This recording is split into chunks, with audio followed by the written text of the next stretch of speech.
Hello, everyone. Greetings and welcome to the premiere episode of City of Light and Shadow, a Fate French Resistance campaign hosted by yours truly, troopersjp, with an amazing cast. I am so excited for you all to meet and to play with you all together. And we started a tad late because of traffic, because of a president that was slowing down.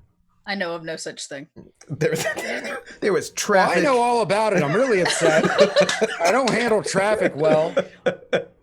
Sorry. I hear there was a strange orange fog. Yeah, There it's was- just polluted the air today, all throughout Atlanta. It was awful. Oh man. It was pretty bad. So we're playing. This is the first episode of this French Resistance campaign, and I'm very excited to play with this group of people who are some of the most exciting people I know. And I just want them to introduce themselves first. Just say who you are, where we can find you, and what character you're playing, and then we will begin. And we'll talk about some logistics and all of that. But please, let's first start off with JF. JF, you're muted. Here we go. Great start. I'm JF. That stands for, in this game, that stands for Jean-François. It's a French name, so I'm going to use it for this game. It's a tad long. Even the French go for JF, but let's try Jean-François just this once. I am playing Jules Césaire. He is a young man in his 20s, of mixed race.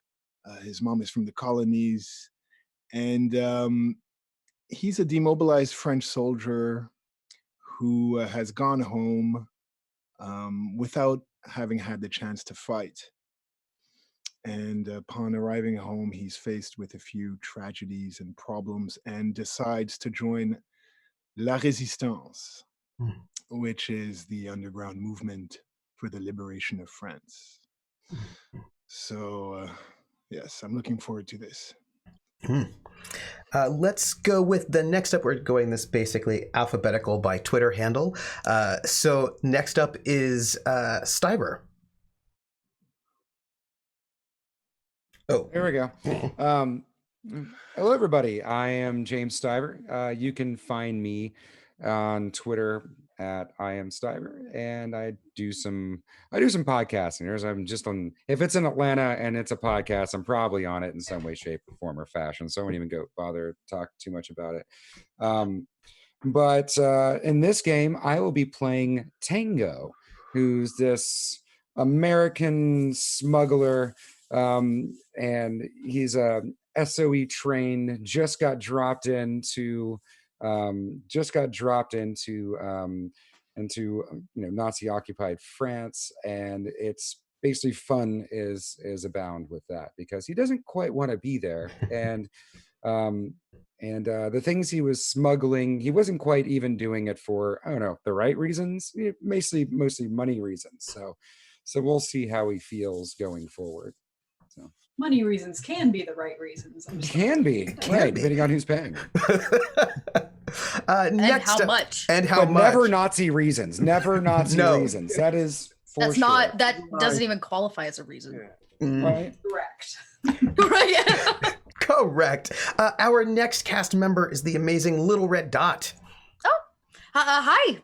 I'm Little Red Dot. Thanks, Trooper. That's kind. I'm really excited to be here. One, because I'm wearing a blonde wig. What's up? And two, because you've been talking about this show to me for quite a while. Yeah. And so just the fruition of it, like it's coming into being, is a really exciting moment. So celebration. Woot, woot. But I'm Little Red Dot. You can find me online, rolling dice, telling stories, making tabletop shenanigans happen at their fullest. I am playing Regina, who is German born and was considered a kind of German prodigy. She studied history and art history and saw her first book burning while she was at the university, and it kind of changed her, and she started providing information to the Americans. Unfortunately, she was recently burned and has had to evacuate Germany, and has found a bit of home in France and a way to live a life undercover as somebody new. So she has taken on a new surname and is trying to be as French as possible. And that leaves our last cast member, Rocket Fox. Happens to be right at the moment when all of the sirens are going by. But yes, hello everyone. I am Rocket Fox, and I do many things. But yeah, I am a storyteller, a gamer, illustrator, person who's fun to be around and hang out with. And that being said, I actually just yesterday started streaming on my own channel again, and am going to be doing that regularly on Thursday afternoons at a really strange time, which is 3 p.m. Central Time. So if you happen to be free and around, come see me. But yeah, you can find me anywhere at Rocket. That's Rocket, Rockette, like the Rockets. These are legs. Fox, and that is where I am. And I am going to be playing Sylvie Yunji Moreau, she's a half Korean, half Caucasian expat who is now a jazz singer in the wonderful city of Paris. And she's a sassy lady. She is in her 30s. She's been singing in the city for about 10 years now. And she may have a little history of philandering. We don't know. There's no substantiation to these claims. But yeah, she kind of has trouble keeping her mouth shut. But she ended up getting involved in all of these resistance happenings when one of her young men that she was very fond of happened to be of Jewish descent, and she did see him being taken away, and that was a very difficult thing for her. And so after that, she ended up becoming involved in giving a big middle finger to the Nazis. So that is where we stand. And I'm troopersjp, and I will be your GM for today. And you can find me here because you have found me here. But let me give you some info before we start. The first thing I want to let you know is that there are things you can do to support the show if you like. You can retweet, tell all your friends, host. All those things are things that are helpful to get more people to find out about this show, which I'm very excited about. I've been excited about this show since 1988 when I first decided that I wanted to run a French resistance campaign. It took a while to actually do it, but now I'm doing it. I'm so glad you chose Fate too. I know we talked about that too. I'm so glad you chose Fate. Because the resistance cell gets to have its own character sheet, so I'm very excited about that. You actually Mupin gave me a hug. Thank you. You haven't picked your resistance cell's skills yet, but that's okay. That'll come up a little bit later. So I want to say, if you want to support, those are all things you can do. Chat, be here. You can also support with a Patreon at Academic Foxhole, which helps to go and support all of this if you want to be supportive. Also, if you give bits or tips, those will all be read out. We'll have at the break, and at the end, we'll do a readout of any messages that have come through. So we'll do that. And I want to say we have a special thing for this episode. So we're using Fate, which is a great system, also kind of cinematic, but we're using all the gritty dials turned up, which makes it, a little bit hard for our brand new resistors. They are new resistors. And the thing that you can use, that they use, are fate points to sort of help them survive. And they don't have many. I'll have to make sure I'm actually give you all some fate points. You don't have many. But one of the things that you can do if you wanted to is we have channel points, which we call extra credit, because this is the Academic Foxhole. And you can donate 5,000 extra credit points to give them a fate point. if you want. There are only 4 you can get an episode. So you can give them a maximum of 4 fate points by spending your extra credit that you get by just being here and being part of the community. And Krellin has just redeemed the first fate point for them and it is Vive la Resistance. And so you all get an extra fate point that you can hang out with on your own sum. Thank you. And Heart. and also Rissa gave you one. You currently are standing at a total of 4 for the group. Thank you so much. We won't die in the first. I know, we're gonna make it. We're gonna make it. Maybe. Yes. Maybe. Bring on the Nazis. We got this. 4 fate points. So that's for the whole group, but individually, how many do we have? And individually, you all have 1. We have 1, right? Mhm. Yeah, that's right. Okay. I had corrected it to 3, but I'm putting it back to 1. Yeah. You all have 3 fate points. You all have 1 fate point on your own, and as a group, you have 4 that you can spend as a group. So that is, I believe that's all of our logistics. And I want to thank all of the patrons we have so far who have been helping support this. And I want to thank Lizard Eats Flies for the amazing theme song, and also Frithiel, who's in chat, who has done all of the amazing overlay work and also all of our promo work, which is fantastic. So I want to thank you all for that. I can't listen to the promos without giggling. Like, it just brings pure joy to my life every time I hear that voice. Isn't it amazing? I was like, oh, I love this music. It's so good. Yeah, it's very good. So let us begin. It is May the 12th, 1941, and we are in Paris. Paris, the jewel of France, one of the main cities of the golden 20s.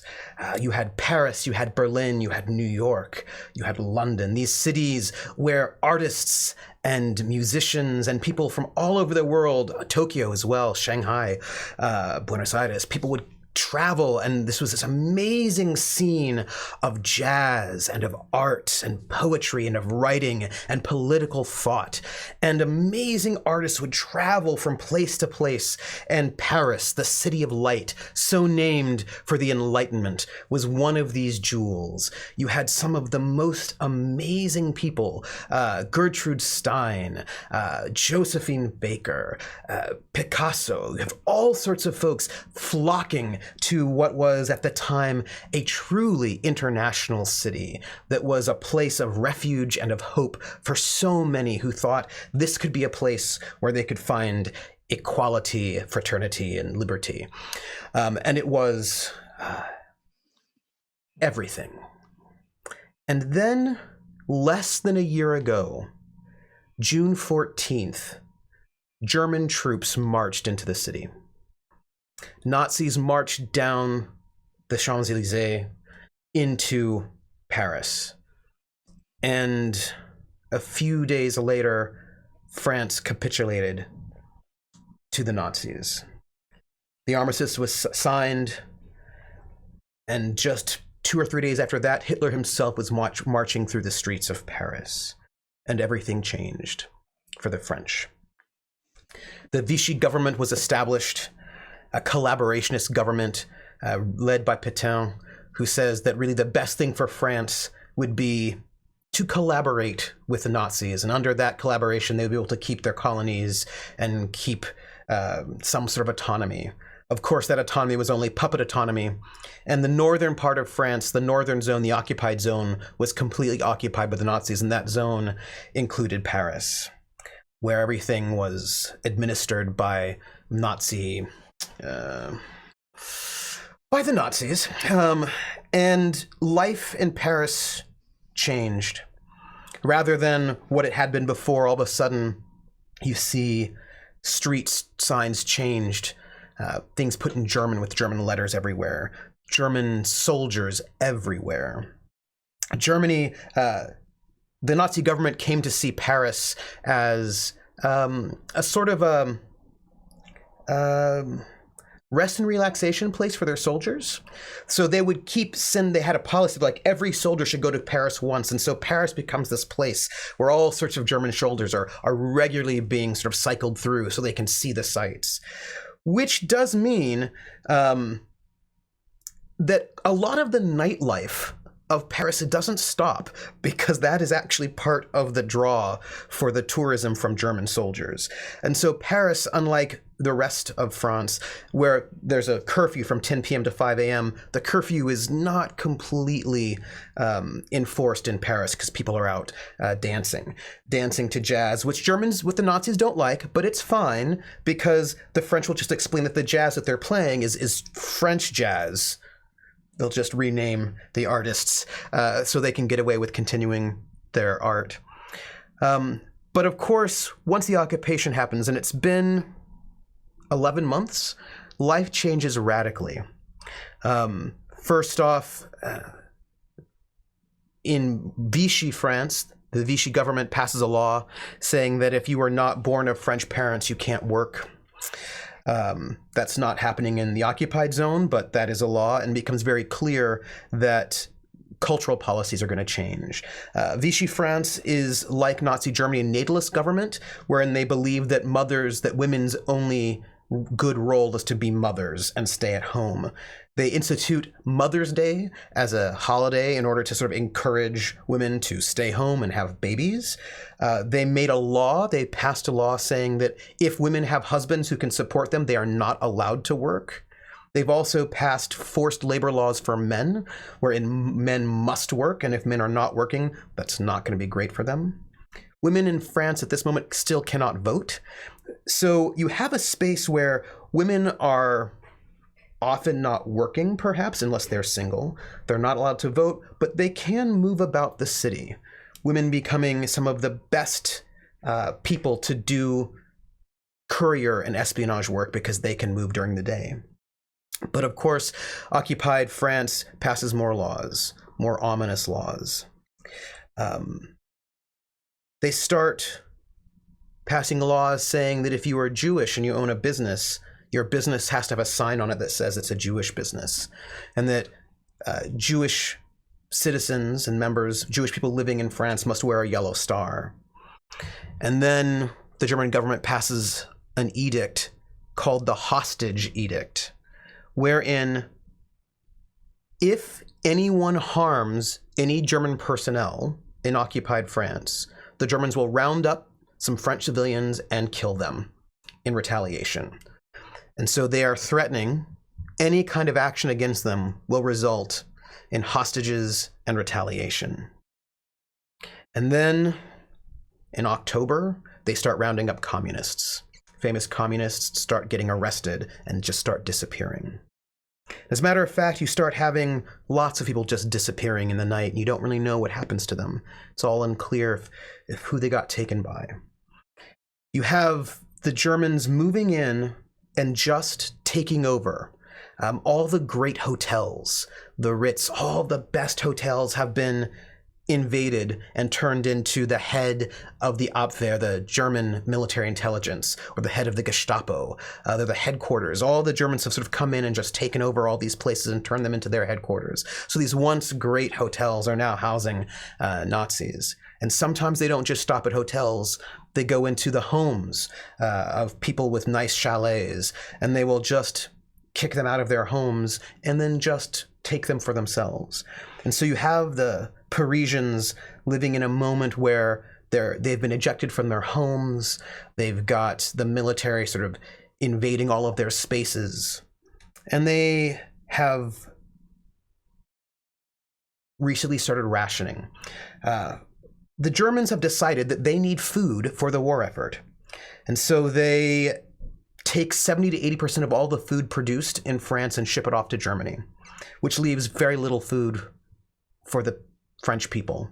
If you live in the countryside, you might be able to sort of sneak food, but if you live in Paris, it's not good.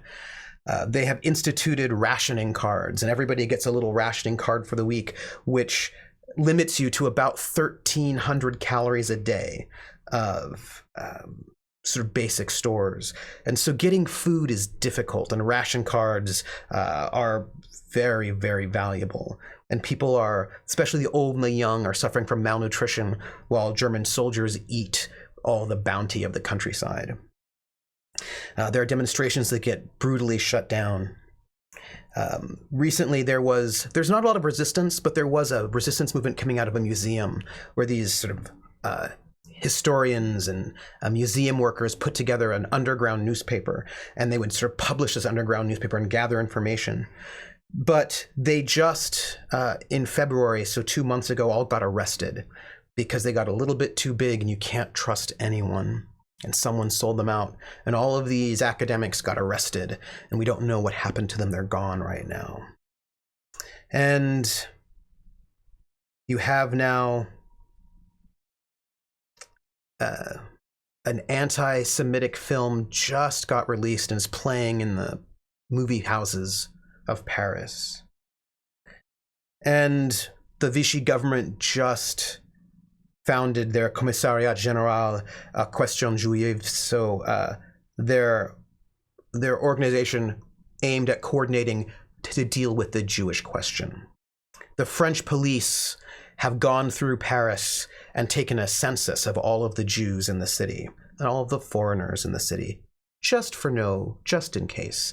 And all sorts of names have been taken, and the city's tense, and people are nervous. It's unclear what's going to happen in the city. People are hungry, people are scared. But even though many people think it's better to not cause trouble, just a few weeks ago, on April 26th, laws have just come out saying that it is illegal for the Jews of the country to trade any possessions with non-Jews, and all of their bank accounts have been frozen. And this has happened last week. So all the bank accounts have been frozen of Jewish members in France. They're not allowed to trade any possessions with Aryans. And there's a sense of impending doom. And some people are raising an alarm that this cannot go on.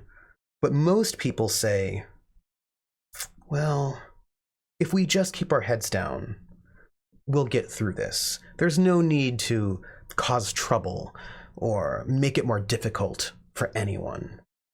So most people do not resist. It's too dangerous, scary. How would you resist something as overwhelming as this Nazi government that just overtook your country in a matter of weeks? So most people do nothing. However, some people have chosen the dangerous path of resistance. Last night, in the middle of the night, a man was airdropped into France, right outside of the city. That man was a brash American who was trained by the SOE, the Special Operations Executive, which is the secret organization in England that is training anyone and everyone who wants to be an agent, a resistor, and starts dropping them into France to help coordinate resistance movements. And this man was picked up by a small group of people and smuggled into the city. And this group of people are all centered around a nightclub. This nightclub is in Montparnasse, the center of bohemian life in Paris. And it is run by a Korean-American jazz singer who's been there for some time. And this is an ordinary jazz club, a small one, not particularly famous, but well-regarded. Some of the best musicians. Great singing. Still gets alcohol somehow, despite the rationing involved. And it's also a place with a safe house behind a false wall in the basement. But right now, it's the morning. It's a beautiful, beautiful Monday morning, May the 12th, 1941. And each of our members of this particular group of people are going about their day, doing the things you need to do as you normally would. Our SOE agent, Tango is his name, came with presents, a radio, a very good radio, a wireless radio for Regina, and chocolate and coffee, something that no one has seen for quite some time. There's coffee? There's coffee. But this morning, we will start just briefly with Sylvie. Sylvie is out getting food for the day. You have to be in long lines with your ration book to get the food. And you happen to be out on the street. It's bright. You're there. You want to get a little bit of extra. You have an extra booklet for the restaurant. And you're in this long, long line. And you're sort of amongst people who are hungry, who are tired. Some people who look well off. Some people who do not look well off at all. But everyone is little murmurs here or there. People are quiet as sort of Nazi guards walk by down the street, just walking through as if they own it. And then when they sort of pass by, chatter comes back up again. And you find yourself sandwiched in between sort of a young man with a sort of amputated leg at the knee, sort of standing in line with his booklet. And behind you, there's a sort of an older woman who looks, she's got like a sort of a head rag on. She looks like, like a cleaner or something like this. And she's standing in line behind you with sort of a basket. And it's a long line. You've been there for a bit of time, and you hope that they don't run out of the things that you need before you get there. But as you stand there, I will ask you the question, because I like to ask a question for everybody. How do you feel seeing the Nazi flag fly over the Eiffel Tower? And how early in the morning is this? It's about 10. Well, I feel like I'm probably still half asleep. I feel, given normal circumstances before all this occurred, I normally wouldn't be out of bed before noon, but given that the lines are so long these days, I'm making an attempt to do the responsible thing. So I'm still a little foggy, but seeing the Nazi flag fly up there does not please me. And interestingly enough, does give me a little energy to stand in the line rather than leaning over on the one-legged man before me. Mm-hmm. And as you stand there, again, it's so slowly, there's a bit of a commotion behind you. And you see a woman. And she is dressed fine. She's sort of tall, thin, blonde hair. Knowing your skill set and your life, you can tell she is not a natural blonde. Her hair is sort of clearly bleached, and she is wearing very fine clothes and a nice little handbag and small heels. And her hair is sort of done up, and she is sort of pushing her way towards the front of the line. And she's like, I cannot wait. I have places I have to be. And she starts cutting in front of the line. And she starts moving right past you. I'm not sure if I really noticed. I just happened, my foot kind of happened to go out right in front of her. Kind of low. I don't think she would see it, just right in front of the ankles. My foot just goes right in front of there, and I want to see if she trips. Oh, she does. You don't even have to roll for that one. She's not paying attention to her feet, but she falls, and as she trips on the ground, her purse opens, and out of her purse, you see a number of ration books. You see an envelope with a cream-colored envelope with sort of gold filigree with her name on it. To Jeanette Roland, it says. And also, like, some money. And she gets up, like, in a huff, and she looks around, and she looks at the young man with the amputated leg, and she says, "You beast!" And she gets up and she pushes him, and he stumbles and he falls because he cannot against his crutch. And she says, pick all that up. She orders him. And he, and nobody in the line quite knows what to do. There's that beat. where she stands there huffing, and she looks down at her knee. She says, "You ruined my stockings." And like there's this run, and they're silk stockings, and there's a terrible run in them.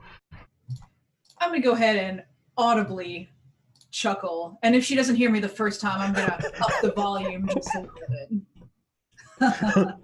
bit. She looks at you. She narrows her eyes. She says, "What is some foreigner doing in this line?" Well, I'm just wondering how exactly it is that you think a man with one leg would trip you. He's got crutches. He looks filthy. So he tripped you with his filth. Is that what I'm to understand? Probably. She's trying to hear where you're from your accent, but she cannot clock your accent. Like, you have a perfect, like, you have no accent at all when you speak French. And she's like trying to figure out where you're from. And then she looks at the ground. She says, "Pick up my things." I'm not picking up your things. You pick up your things. I am too important to have to lower myself to go to the ground. Well, you've already been on the ground once. And she starts looking around for guards. So exactly how important are you? More important than you. Well, tell me. I'm curious. There's a part of Sylvie right now that's like, all right, how important? Like, should I make friends with her? Like, is this somebody that I can, And she says, Manipulate. somebody you can manipulate, be friendly with. She says, "I have friends in very high places. I am going to be a star." Really? Well, that's so wonderful. What sort of things do you do? I'm so interested. She looks at you a little bit with a little bit of suspicion because you're being nicer to her at this point in time. And then With such gorgeous and obviously naturally blonde hair, I could tell that you were destined for great things when you started to walk by.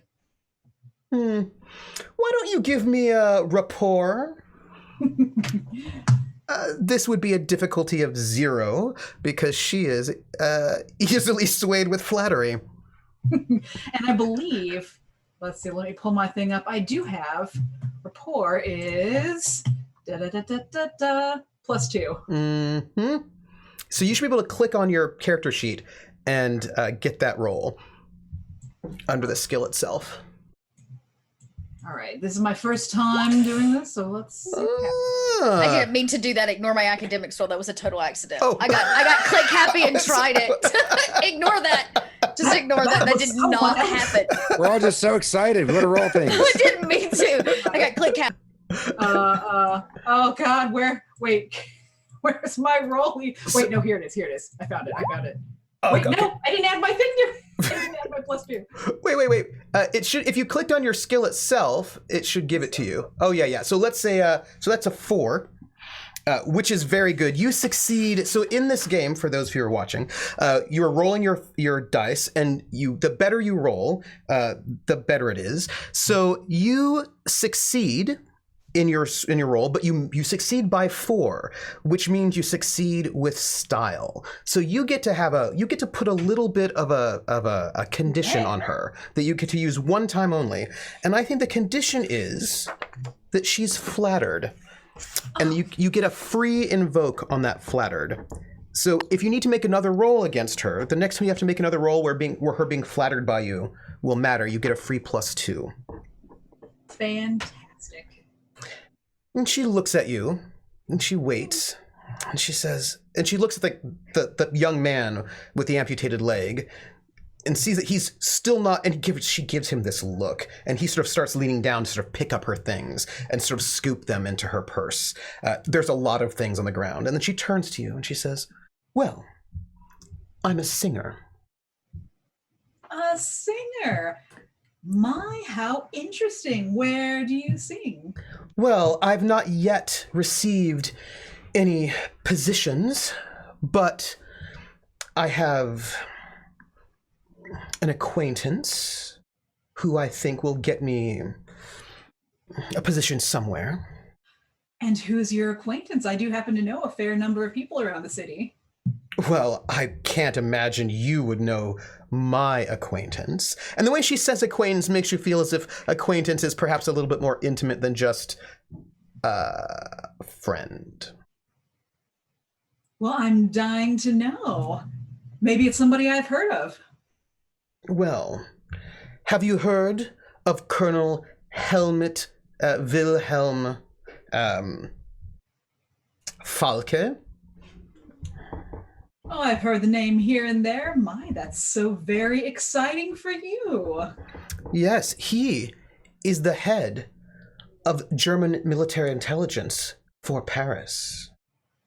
That is so interesting. Well, you know, I know I'm but just a lowly commoner here in the city. But you know, I do happen to have an establishment where some people do perform. And, you know, if you ever want to test out those lungs, perhaps you might come by. Really? What is the name of your establishment? Bricktops. Bricktops. Well, I may just show up. And she sort of grabs her purse from this young man. And he's holding this envelope, this gilded envelope, and she snatches it from him as well. And then she looks at her purse to make sure nothing has been stolen. And she says, "This I'm not letting out of my hands." And she puts the envelope back into her purse. She closes it, the latch. And she glares daggers at this young man who says nothing. And no one else says anything because it's a little tense. And a pair of guards walk by, soldiers. They stop and they look at this scene for a moment. They hover. Perhaps they'll ask for paperwork, identification. But things seem quiet, and they move on, leaving you with her.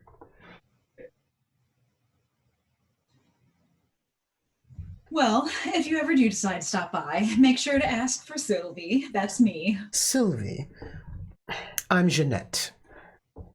Well, it has been an absolute pleasure. You should probably head on up there, just in case they run out of food. Yes. And she leans into you a little bit, and she says, "I'm going to be able to get a little extra. Today, I have extra passes." That's so wonderful. And she says, "It's good to know the right people." And she heads on up, and people start grumbling as she moves forward up to this line where she will probably get... She had way too many ration cards for one person. And then, loud enough for everyone nearby to hear, once she is out of earshot, I'm going to say, "What a bitch." And then I will ask the young man in front of me, "Are you okay?" And he just sort of frowns and he goes, "I'm okay. But, good work." And he sort of like gestures down to your foot.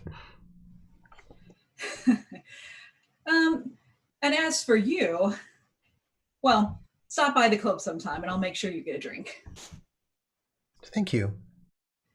In fact, too, for having to touch that creature's belongings. And he smiles and he goes, "Yeah, it was too bad for me." And he just pulls out one of the ration cards that she dropped and tucks it in. And he says, "Collaboration is swine," as he mentions her. And you sort of make your way. It's a while longer. And you finally make your way to where the rations are. A lot of things are out. But with your small amount for your personal card, and then also for your restaurant, for your club, you're able to sort of get the small amount of food, butter, milk, eggs, the staples that you need for yourself. And you're able to get a little bit of sort of very, very cheap alcohol for the club. before you head back. Awful. I never used to have to do this sort of thing. Mm-mm. And across town, however, we have Jules in his apartment, in his home. It's morning. You don't work until later in the evening, working for the club. And I want to ask you, as you sit in this place, tell me, what does your apartment look like? Well, I imagine it's a small apartment, as the apartments in Paris are kind of like chicken cages. It's an apartment he probably shares with his mother, who's off working at the bakery. Yeah, it's maybe there's a few things there from Martinique, where his mother's from. Some souvenirs, postcard perhaps, with your typical setting sun on the beach. Yeah, a little memorabilia hung about, some colorful shawls and necklaces. Very, very few things to suggest that he actually lives there. He has a room there, and he's out most of the time. This early morning, there's a heavy knock at your door.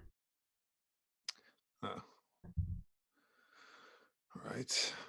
I'll head over to the door then, and maybe try to head over quietly in case it's somebody I don't want to see. And maybe on this door there's a way to peek through it. I'm thinking there should be. I feel like you. Yes, I feel like you have a peek, and out on the other side of the door are two German soldiers in uniform, with their rifles slung, not out, and they're knocking at the door. One of them, you can tell, has a piece of paper. Yeah. Okay. I'll open the door as if there was nothing for me to be afraid of, and well, greet them. Bonjour. Guten Tag. Monsieur Jules Césaire. Oui. And you can see there's a clipboard. Like, yeah. You will come with us? What's this for? We have to discuss your employment. Okay, I'm just going to get my things. And you can see that there's a large list of people's names and addresses on this clipboard. And they don't seem particularly angry or tense. Like, you may feel tense. They don't seem to feel tense in this moment. Yeah, Jules is definitely going to try to seem relaxed, as if he was not important enough for this kind of attention. So he'll keep his gaze averted and just take his coat, his wallet, and smile and say, "Allons-y." Mm-hmm. And they sort of guide you down, and one of them stays, but not into your apartment, but goes off further down the apartment block with the clipboard. And the other one takes you down, and there's a truck. And the truck has got like sort of a number of men, all men, in the truck in the back, sort of in the sort of seat, the benches in the back. And he sort of gestures for you to get up into this truck, and everybody's sort of there, just a little bit sort of confused. There's about 8 or 9 people in this truck. All right, go in. Would I recognize anybody? Are there people from my neighborhood? There are. This truck is basically people from your neighborhood, and all the people that you recognize, they're all people that you would say they're men. Some of them are demobilized soldiers, some are not. All the people that are in this truck are people who do not have jobs per se. Maybe because they're too sick to work. None of them have jobs. is Aha. yeah. And so realizing this, I'll turn to the officer and say, "There's been a mistake. Hmm? I have a job." Our paperwork says that you have no job. No. I found a job just a few days ago, driving for this beautiful woman, jazz singer. You should come to her club. It's very nice. What club is this? It's called a brick top. It's a very, very nice club. I'm sure they will treat you very well if you come. You're a driver? Yes, a driver. Well, Help them carry things. he nods and he says, I do not have authorization to just let you go. You must speak with our head of labor. But if this is true what you say, there is some mistake, then we will let you go. Fine. I'll turn around and head into the truck, greet the other men. They all look a little bit sullen and nervous, as if perhaps this is some sort of trap. And he'll pursue the activity par excellence, which is finding a cigarette. See who's holding the cigarettes. Yes. And there's a young man. He's probably 16, who's in the corner. 16, but he's sort of like a big 16. Yeah, I look at him. I say, I can probably get you work if you give me some cigarettes. I'll put in a good word for you at the club. And he quickly reaches out and he hands you this pack of cigarettes. And you look at them, and they are they're French cigarettes, but they're new. It's a new pack. It's not like an old pack, but it's one that is fresh. Merci beaucoup. Fresh pack. He You have good shrugs. friends? He shrugs, and he's got a little bit of a roughness about him, and he doesn't seem like the kind of guy that would be able to get a nice fresh pack of cigarettes like this, but he has one. Yeah, so I'm gonna sit next to him and get him talking about everything else. And once he forgets about this, I'll get back to that. Yeah. So I mean, he's chatting. He's a little standoffish, but he will sort of make sort of general small talk with you about the weather, and like he will sort of slowly sort of brought in a little bit to your confidence as the truck sort of ends up sort of another two people are sort of brought in. 16. So I'm talking to him about the ladies, Yeah. you know, and all the. And he smiles, and he The ones who aren't with German soldiers. he spits at that. Yeah.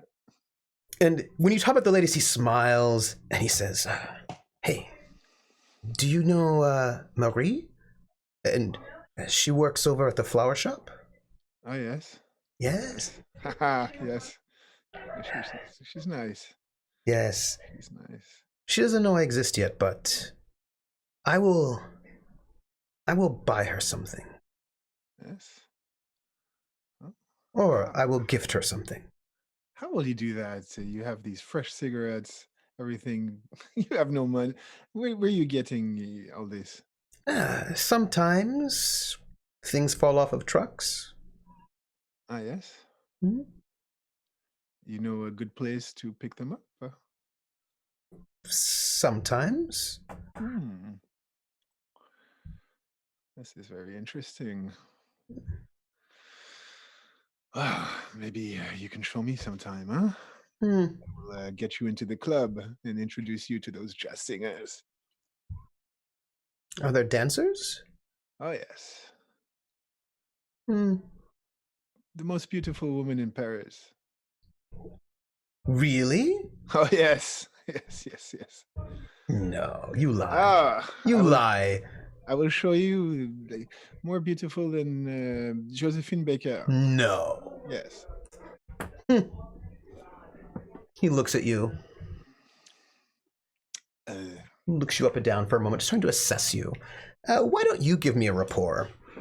Oh boy, Mm-hmm. that is not his strong suit. Mm. Oh, he's playing that card. Mm-hmm. Rapport. So that's not even in his skills. So that's just a regular 4DF. Okay. Mm-hmm. 4DF. And where is that 4DF? Little button on the side. Yes. Lower left. Boom. Oh, that's a 2. Yeah. He looks at you and he goes, if you can get me a job so I don't have to work somewhere else. Yeah. Maybe we can talk. Yeah, maybe if you show me this place first. Hmm. You see, it'll be easier for me to get you a job if we get some more things and we take them to the club. And I can guarantee a job for you. He says, I'm Luke. Chocolate. I'm Luke. Luc. Mm-hmm. Jean-François. Jules. Jules. Mm-hmm. He sort of puts out his hand to shake it. I shake his hand. And he says, but you have to get me out of this now. Okay. I will try something. He nods. You get me out of this. Okay. Yes. And you just stay close then.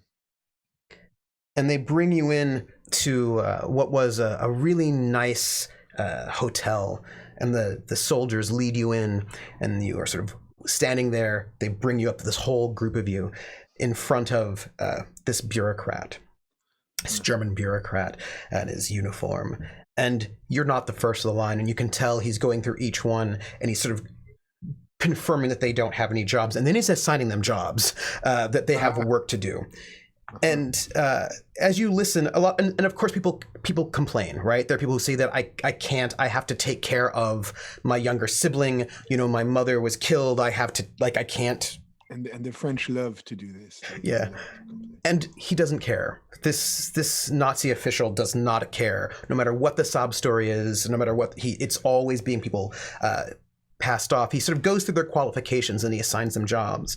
And you notice as this is going on that they are assigning a number of people who are drivers or who are perhaps physical, all to this one place. They say it's like there's a chateau that they're all being sort of sent to, a number of them. And that's there are a couple things that are sort of going to other places. There are a lot of different jobs that people are being sent to. Work, people need to sort of go and end up sort of there's a lot of physical labor. There's a lot of physical labor sort of building and rebuilding that's going on. But you notice there's a bit of a pattern where there's more work being sent to this chateau, sort of like a small chateau, then you would it sort of stands out to you as being interesting. And it comes to you, and you are brought forward, and they're like, Jules Césaire? Yes. It says in my paperwork that you do not have any work, but you are a driver. I am a driver, and I have work. I work for a jazz club. I shuttle the different musicians. I carry their things.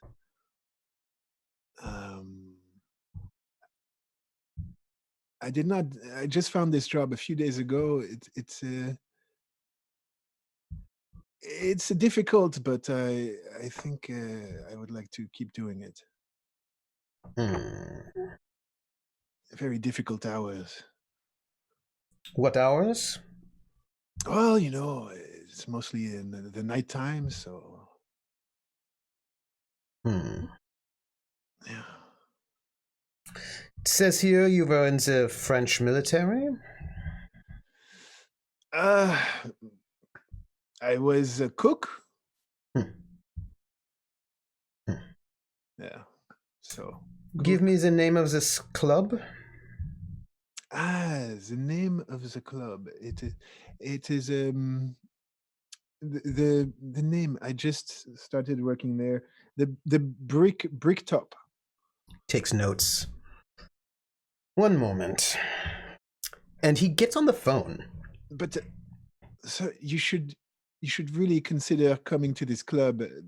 They have such wonderful singers, beautiful dancers. And he's calling, and the phone is ringing, and it's ringing in the club.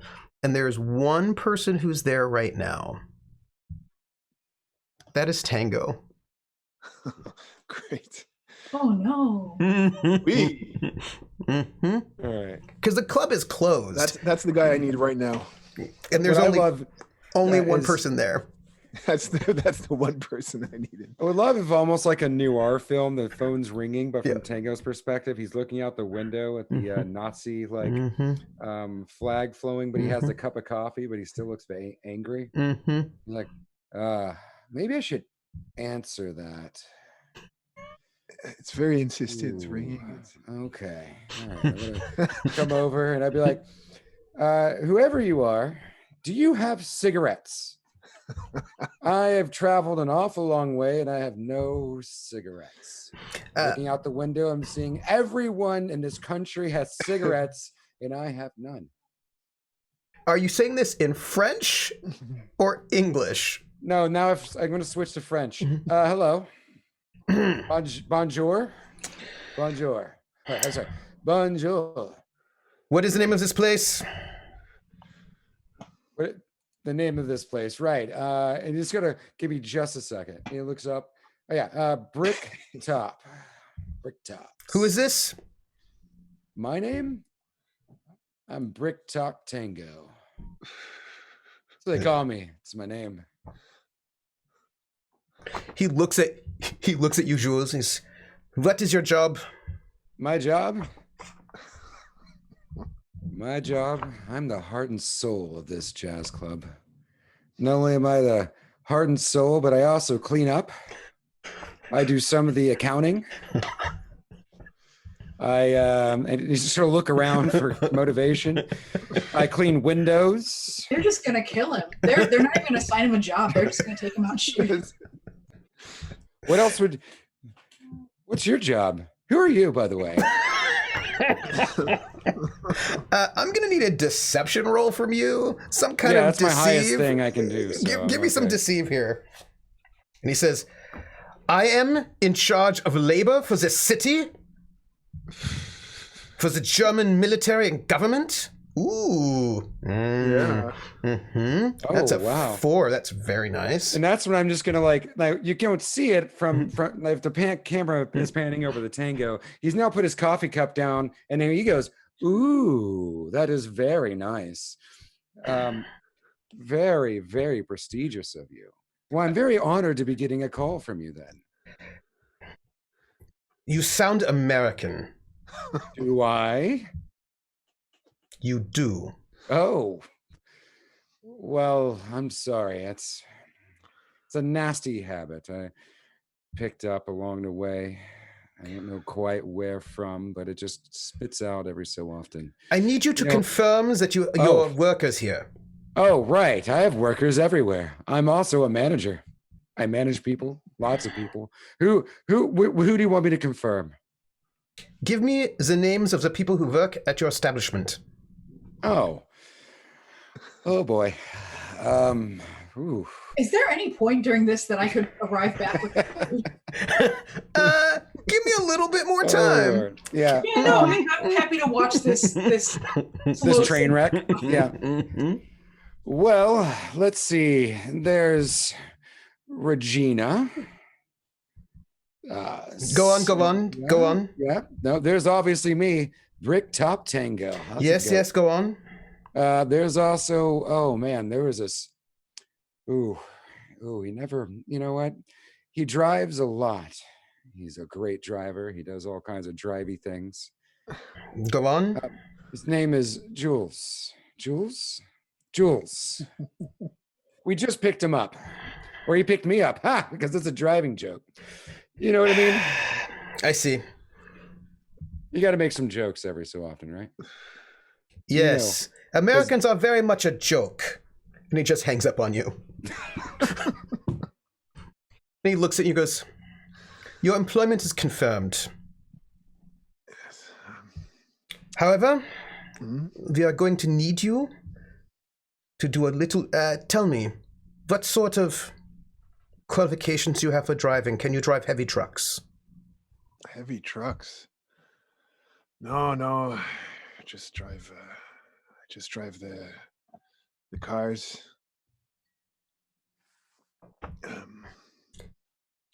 I could learn a bit maybe on the weekends. We are in need of people qualified for heavy trucks. Heavy trucks? No. And who also know the roads in this place. Well, there are the truck drivers. They are very good at driving trucks. Yes. He looks at you. They are maybe more reliable people, more reliable. Many of the truck drivers are communists. Yes, but not trustworthy at all. Well, they have more noble origins than I would say.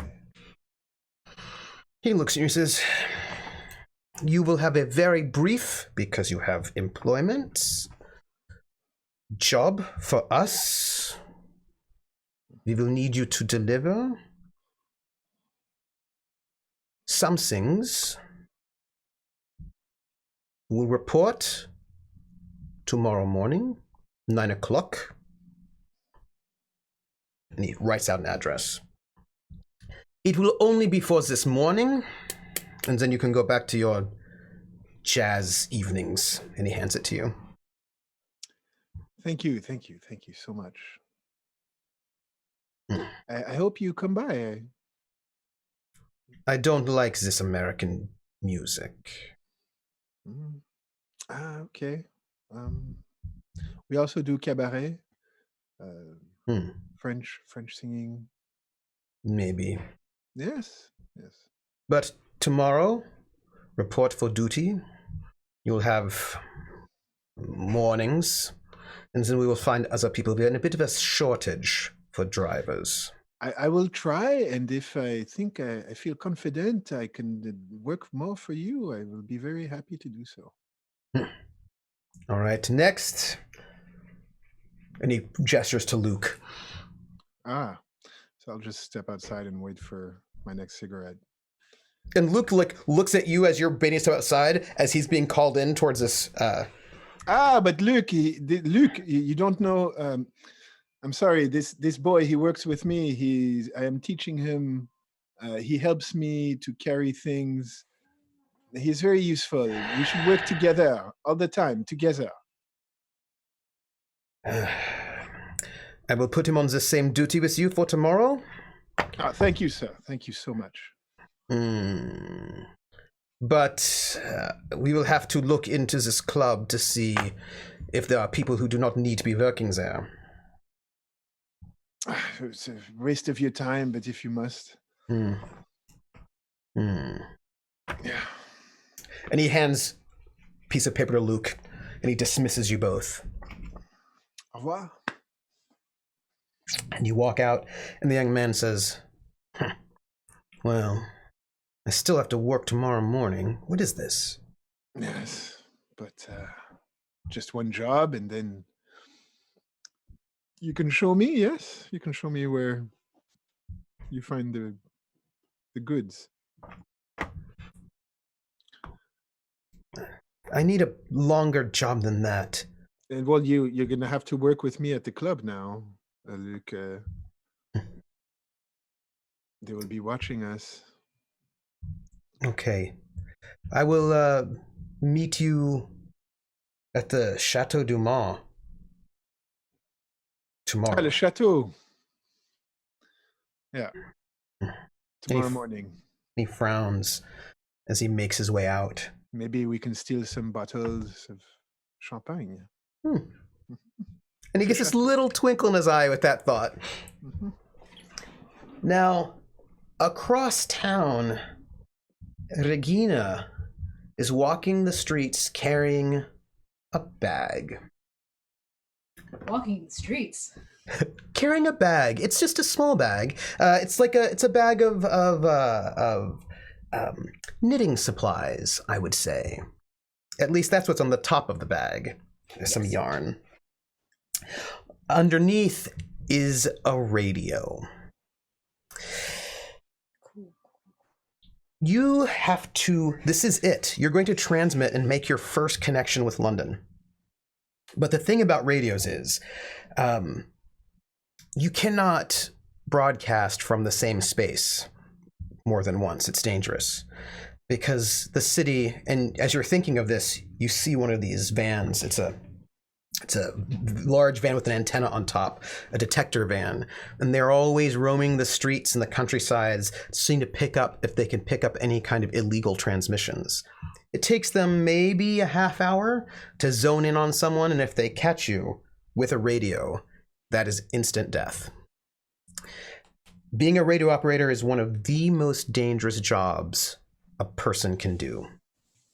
And you are going to make a contact with London for the first time. And you need to find a place where you can set up your radio and transmit and be undisturbed for about 30 minutes or so, because you can't take longer than that. You need somewhere where you can put up your antenna somewhere high. And the antenna itself is just a wire. So if you were out in the countryside, you might string it up in a tree. I got you. So where are you headed? Maybe it's an apartment building. It needs to be a flat top. And I would like for it to have a view of the Eiffel Tower with the new flag fluttering about. Regina dreamed of burning it last night and decides that this is the perfect morning to try her radio broadcast. In the bag is her yarn covering it, along with a small tripod and her camera. She will go to the top of the building and set the camera and the tripod up, leaving the radio in the bag under the yarn. She can run the wire up and like through the tripod, and she'll take photos of the Eiffel Tower in the afternoon sunlight as she transmits this under the guise of being just taking pictures. Just taking some pictures. You were on the top of this apartment building. It's a building that you know. It's a not particularly fancy one, but you have great reception at this moment.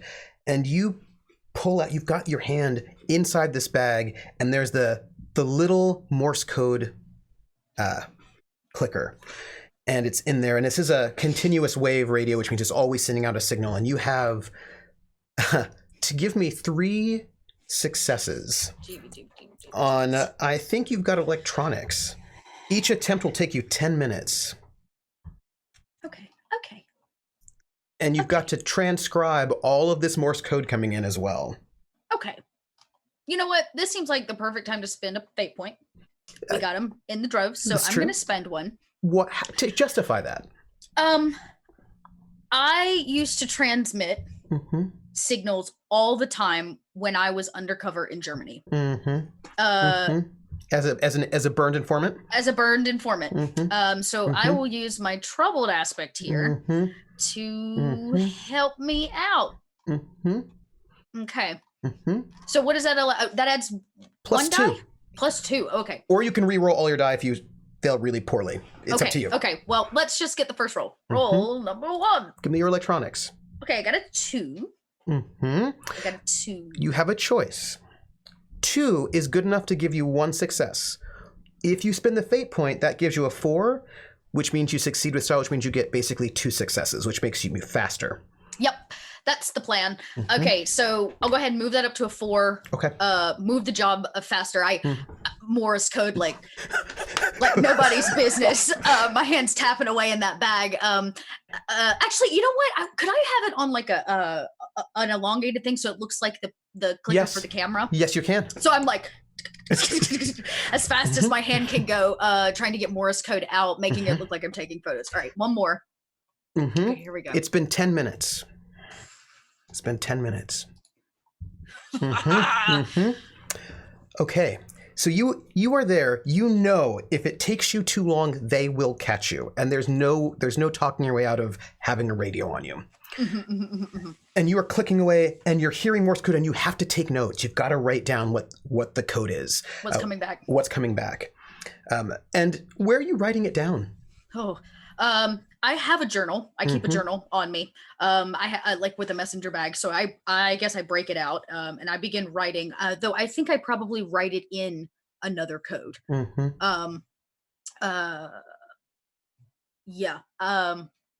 I have my own code to decipher my book. Okay. Using our only art history references. Okay.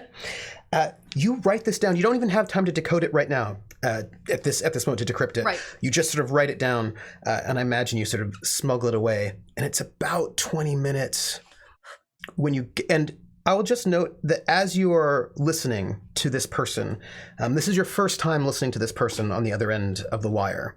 Your first time with this British contact. And this British contact's code name is Ophelia. What is the code name that you use? I'm Guildenstern. You are Guildenstern. So there's Ophelia, and you can hear from, you can tell a lot about a person from the way that they tap their Morse code. Like, you don't know who this person is, you've never met them. You just know that they're Ophelia. But from their touch, they've got a light touch. You think probably this is a woman. They don't sort of mash the Morse code button. Also, she, we'll call her she for the moment, has a little bit of a sort of a kind of a little rhythmic thing whenever they sort of do their V's. It's just a little thing you notice about how they tap their V's whenever they get to a V. And like, so you're getting a little bit of a sense, it's a little playful. Like it's just the way that they do the V is a little bit playful. And you kind of just pick it up, this little sort of sense of who this person might be. You don't know anything else about them, but you have a sense of their hand, as it's called, a little bit. And you take these messages with you.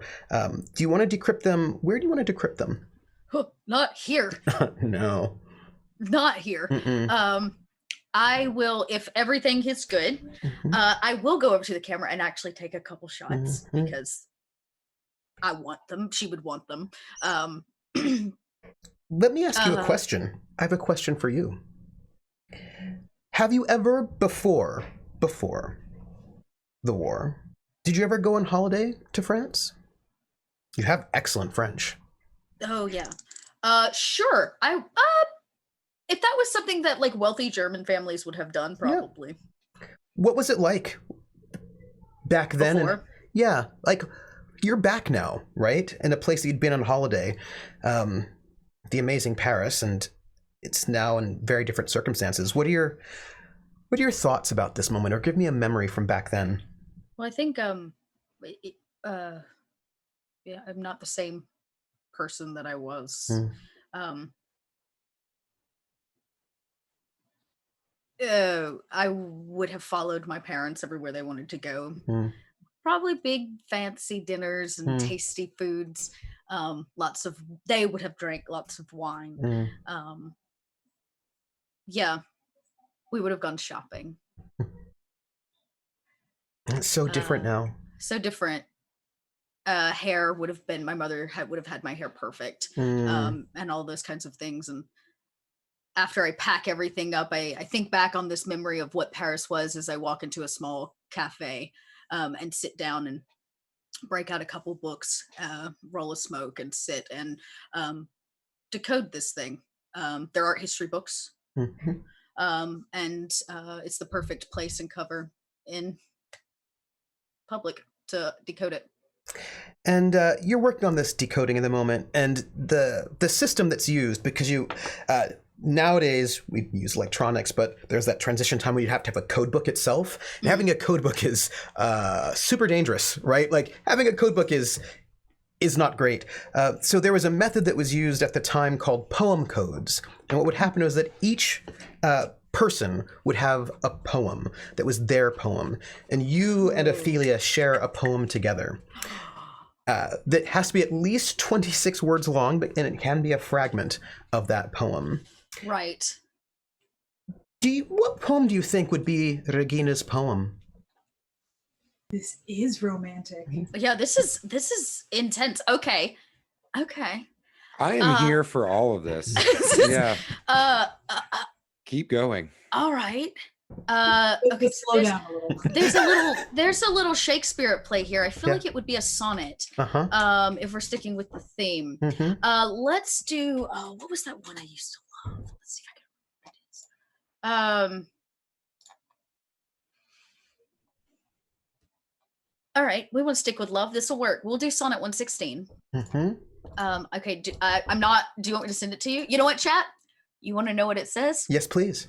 Go look it up. I'm just kidding. I'll post it, but I'm posting it in the Discord. Yes, please. We have a Discord. You should post it. We have a whole channel for it. So true. there's this sonnet 116, and the way you code is that you pick 5 random words out of this poem, and you send those 5 random words as a key, and that is used to sort of encode this message. And as long as the person on the other end knows the poem and you know the poem, you can figure out what the code is. Okay. And you work to decode this message. Your first one from London. And the message you get says, Ophelia, Guildenstern, make contact with the Little Mouse train station. And it's like, Paris Central, gives you a time. Okay. She's wearing a red hat. Yes. Sexy. For the Comet Line. Okay. And it's like tonight at 7. Okay, tonight. Mm-hmm. Is this a package to trade off, or what am I dealing with there? I don't know. You don't know. It says Make contact. now. Maybe Tango might know because it says Comet Line, 7 p.m. Contact red hat Okay. at the Paris station. Okay. And But I would think that Yeah. Tango would have some idea of what this means Yeah. if I bring it to him. Yeah. And here's my question for you. Did you give Ophelia any information? Ooh. Was there anything that you thought that she needed to know? Yes, I simply send back in code. She would have wanted to know if Tango arrived safely. Of course. yeah. I would have been like, yeah. Okay. I would have said the package was delivered, Mm-hmm. and I saw that look in your eye, James, when I said package. I said and nothing. I was muted saw for it a just fucking reason. It just simmered across your face. I'm good. And I'm being good today. And I would say enclose the German flag flies atop the Eiffel Tower. Mm-hmm. And That's all would they need to know at that point. That probably Brown says face everything. emoji. Yeah. Thumbs down. and you have your first mission from London. Oh, okay. To make this contact that you should share with the group. I should probably do that. And I check a watch, maybe a very quaint one that I have on my wrist. It's time for my shift. Mm-hmm. It makes me sad as I close up my books. And that leaves us with good old Tango, who's caused some trouble. Tango, Of course. you are our one official agent. Our one official agent who's just arrived. God help them all. God help them all. You have a cover, you have a job, so you're not going to be pressed into labor. Yeah. You're Bricktop Tango. Bricktop Tango, manager perhaps. But Sure. you also have one more thing that you should do. You were given some information back in London that there's a smuggler contact here in Paris. There are things that you need that London needs, and what they need is copies of paperwork. There are a lot of things that London needs, right? They need loans for money. They need copies of paperwork, so you can like passports, ration cards, IDs, all because like the Nazis will change stamps very often, and if they're going to send in an agent with paperwork, they need to be able to get copies of that paperwork. They need receipts. Give them receipts. So they said that there was a man in Paris that you could go to and just pick up, like a packet of IDs and sort of various bits of paperwork, a bit of a smuggler, and that he could get you some, that you were just told to go and pick up this packet from him. And that in the next time there'd be a delivery, a drop off, you can then send that back to London. So it's like a pretty small, I know there's no one else in the club right now, and maybe you really shouldn't be leaving, since you're brand new, but like the person's not that far away. Like you could just go pick up that stuff. I like how you're in his head already. Yeah. The boss is frowning. Well, all right. Do I know the name of this contact, or is it just a vague, like? No, you do know the name. His name is the Hawk. I like his style. The Hawk. My God. All right. And the Hawk is supposed to meet you at a boulangerie, at a bread store, like a bakery, right? There's a little bakery where you can go and sit and eat as well, and he's supposed to meet you at this bakery. Okay. All right. I will. So yeah, here's what I'm gonna do. I'm going to. Is there a back door? There's always a back door. There is a back door. So I'm gonna go try the back door. Go out. Take a.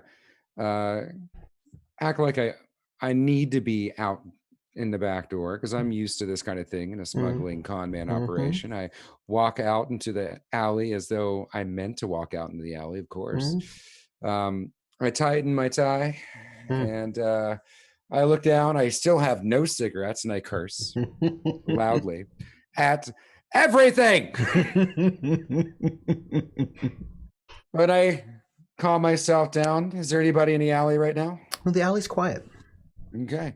Well, then as the nice French music plays in this movie, I will step out there and get onto the street, and I will look for this bread store. You're going to recognize the Hawk, because he'll have a green carnation in his lapel. Okay. Do I know anything about any of the city? Am I just like flying blind, which is fine. It's the way he likes to fly anyways. But do I have like a map, or would I have known? You do not have a map. But if I recall correctly, you have been to Paris before. Is that not true? No. I'm sorry. You're absolutely right. I've been to Paris many a times on for smuggling runs. Sketchy reasons. For business. For business. Yeah. And this is a person that you do not know, the Hawk. You've never met the Hawk before. At least you don't know the code name.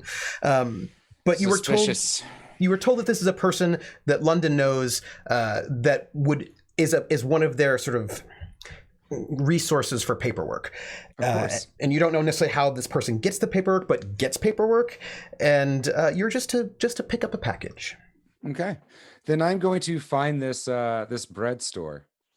And I'm going to along the way, here's what I'd like to do. I'd like to smooth talk somebody, not just anybody. I imagine if I've been here before, I know that smoking is just part of the culture. Yes. Like everyone's doing it. The babies are doing it. That's true. Babies smoke a lot in France. They smoke a lot in France, right? So I'm just going to casually ask for a cigarette from someone. It could be anyone, just as I see. Hopefully. A baby, hopefully. The younger, the better. There are a lot of women on the street and not a lot of men on the street. Soldiers, of course. And there's a woman. It looks like she's coming home or heading some direction with groceries that she got from the rationing place. And you stop her and you ask her on the street. Yes. And she frowns. Madame, do you mind if I have a cigarette? In my really terrible French. If you do not mind, I would like a cigarette. She looks at you. This woman has got sort of red hair, but it's like a sort of like a deep auburn, and she's got brown eyes, and she looks a little tired, and when you ask her this, she looks at you, and she looks around at the street, and she grabs your arm with this kind of look of alarm, and she pulls you like... Madam, I will tell you right now, this is very intense for a cigarette. Shh. Oh, okay. And she pulls you like, there's like no like, towards an alley, I suppose is the best way to put it. It's not like there's like kind of out of the way. I will loosen my tie. This is fine, but it'll take for like 10 minutes, maybe. And she looks at you and she says, I don't know who you are. But you have to be careful. Is she saying this in French? She's saying it in French. Okay. Because you spoke to her in French, so she's assuming that you're speaking, that you can speak French. Yeah. I got you. She said, you have to be careful. You could have... I would be careful. I could have been a collaborationist. What? How? For cigarettes? It's dire times here. She says, you must not have been in France for long. A day. Women are not allowed to smoke here. What? The cigarettes are reserved for the men. It's a new ordinance. A very serious look you don't normally see on his face washes over. They took away your rights to smoke? And she spits on the ground. He spits too. She says, fucking Nazis.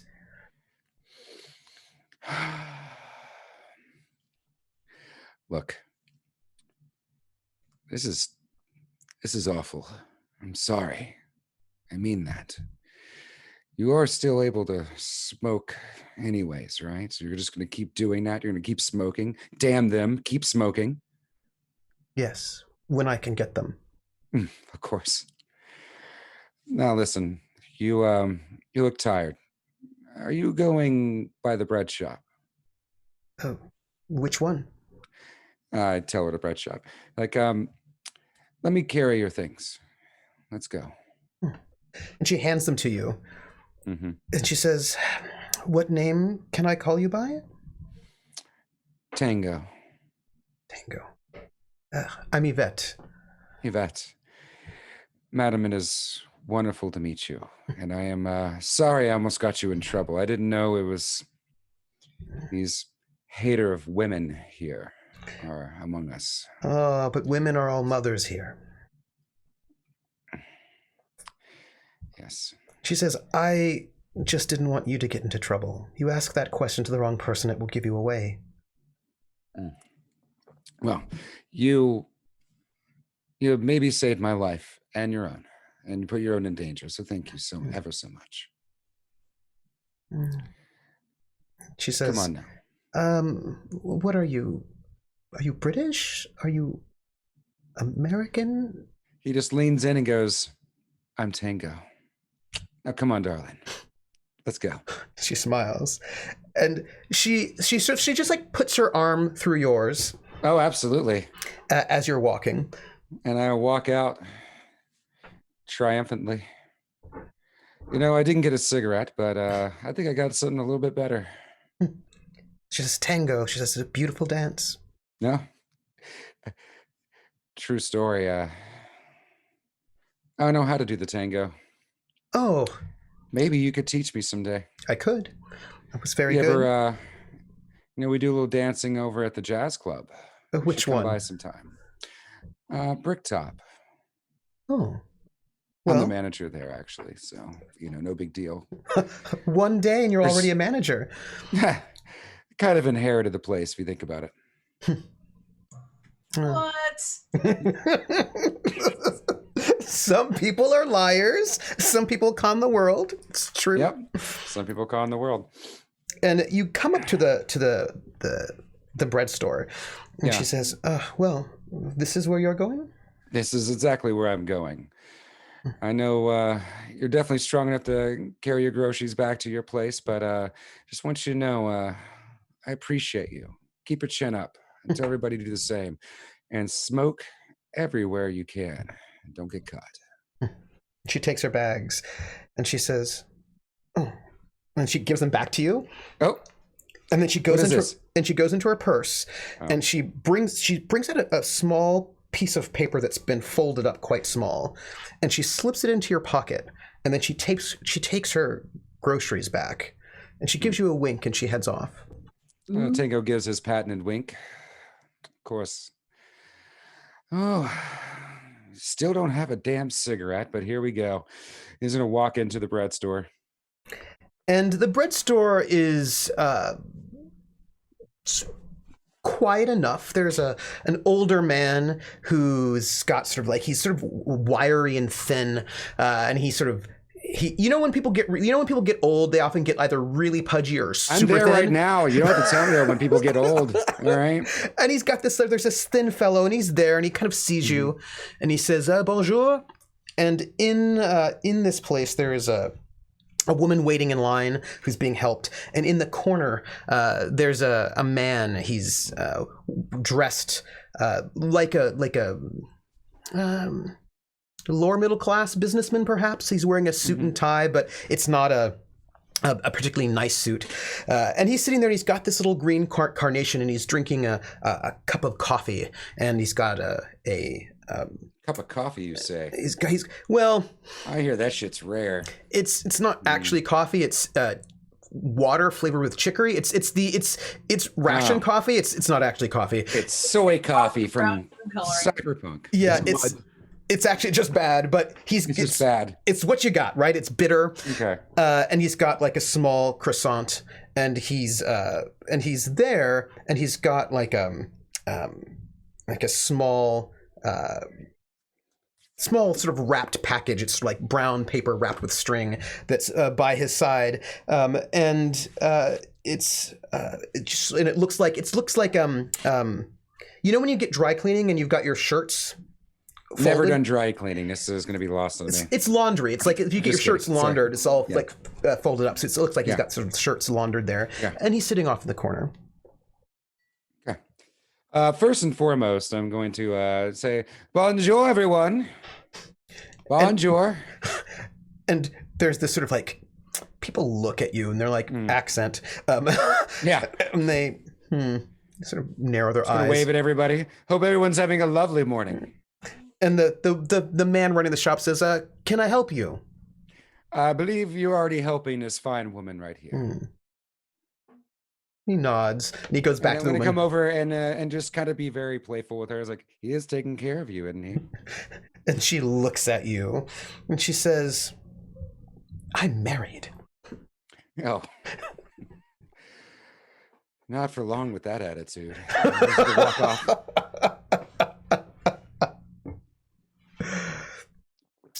The man in the corner. I'm going to walk over. Yeah, we're going to walk over to the man in the corner. How are you doing today, sir? And he says, "You're so loud." What? What are you talking about? I'm blending in. Adaptive. And he says, I imagine you yelling that too. Yeah. Yes. What? What? I'm going to ask you one question real quick before you can lean in and ask me something. Do you have a fucking cigarette? All morning, I've been looking at all these people smoking, except for the women. When did that happen? Ugh, he reaches in, he angry. pulls out a packet of cigarettes, and he passes one to you. I will be quiet if I get a cigarette. How about that? Let's just be real. He gives you two. I'm gonna pocket These are one French cigarettes. behind my ear. Yeah. And then go ahead and light one up in the store. I imagine it's okay to smoke in stores in the 1940s. Oh yeah, right? oh yeah. This is back when you can Smoke in front of the- babies. Yeah. Babies are smoking. Like, yeah, picking very out strong. oranges and smoking on top of them. That's what people do. Okay. So so I start smoking and it's like, oh, sweet mother. And he just says, Shh, let me enjoy this for just 5 more seconds before shit hits the fan and weird shit starts happening. Go. I got it. and he says, "The day is nice for a walk in a garden." Oh, shit, it's one of these. Well, oh, I got this. The moon looks nicest at the time when the moon rises in our hearts and minds. I chose the long one. I'm sorry. Was that it? He nods. And he says some curses in French, as if perhaps you don't speak French, about stupid Americans. And he just gets up and he leaves, leaving the packet of shirts on the table behind. Yep, that's my cue. I'm going to stealthily, as though a shadow in the bakery has just wrapped its one arm that's not smoking around the shirts. And I'm going to I'm also going to make sure that lady got her buns. She did. She got her buns. Beautiful. All right. I'm going to tell everyone in the bakery shop goodbye. It was so nice to meet them. Tell the baker owner how great of an establishment he has, and all the bread goods smell delicious. By the way, you have 2 more fate points. You got help from London as a group, just putting it out there. And you make your way back towards Bricktops. Yep. And it is this sort of evening moment. The shift is beginning, and all 4 of you come together. You have a package in your arm, and Regina has a message from London. And Sylvie has made a new friend, perhaps. And our driver has a job that he did not want to have tomorrow, and perhaps a new slightly criminal contact. And as you all sit down to meet in this moment is when we take our 5-minute break. Well. No. We have a 5-minute break, but let me see. First, I do want to note we have some exciting things on our list of things of excitement. Hey. We have some bits coming in from Rissa. Thank you very much for that. Also from Skexy. And Skexy says, by the way, our message, Vive la résistance, vive les dots, vive les James. So much hype. Thank you for all of the love and the hype. They all had our characters all had a little bit of a taste of walking on the streets by themselves and some of the troubles, but now they're going to have to come together and figure out what they're going to do at this moment and see perhaps what might be in the package. We're going on break. Go hydrate, stretch your legs, and we'll be back in about 5 or so minutes. Bye.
Hello, everyone. Hello, and welcome back. I think I want to be here.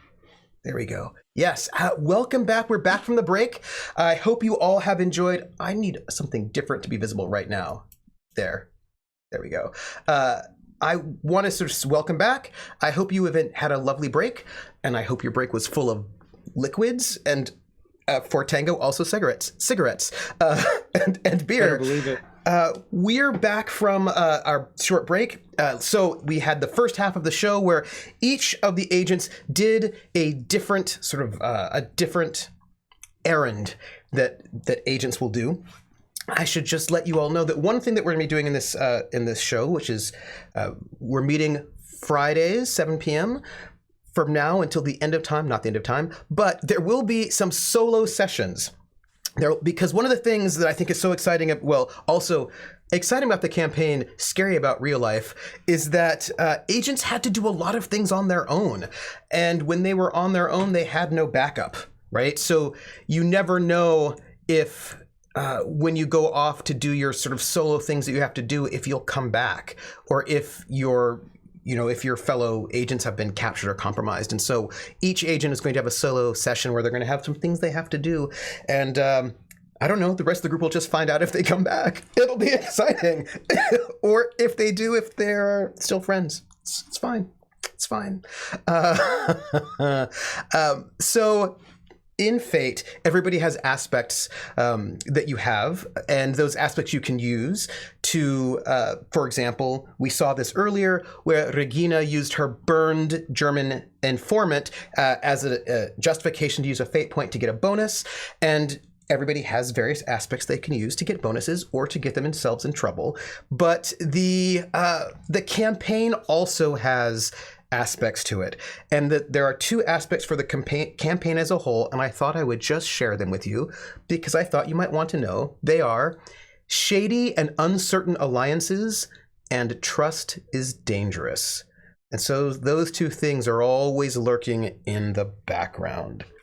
And so, as we pick it up, coming out of break, it is coming upon the evening. It is now probably, let's say, 4 or 5, and all of our assembled agents have come back together at their base, Chez Bricktops, so Bricktops Jazz Club in Montparnasse. We have the proprietress, the actual owner of the club, Sylvie, is there with a number of some bottles of alcohol, some small foodstuffs, her own rations. She's got her things for the day. The fake owner of the club, Bricktop Tango, is also there with a package of laundered shirts. And we now have Regina, who has arrived with some codes, but also her shift will be starting soon. And the driver, bouncer, and general worker, ex-soldier, Jules, is also here. And so you've all sort of come in. The club is still closed. You have time before the club opens, and I leave it to you all.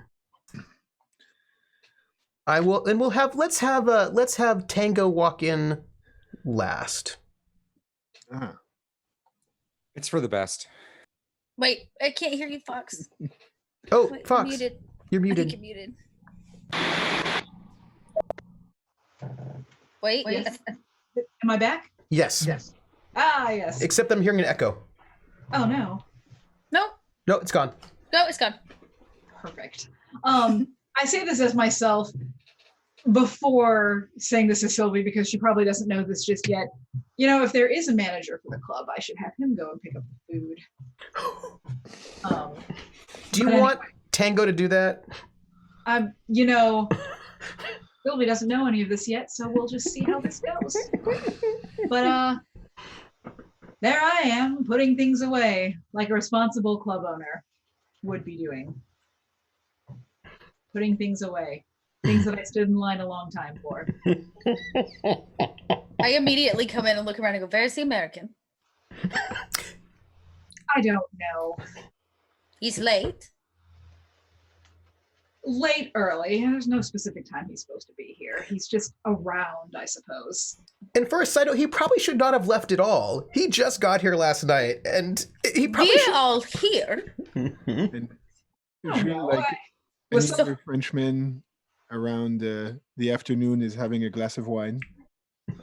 Who was supposed to be keeping him on a leash? We should keep him on leash. That's fine by me, but who's supposed to be holding it? Oh. Oh. Why would you put a man on a leash? Because he is American. Because he's a man. Also true.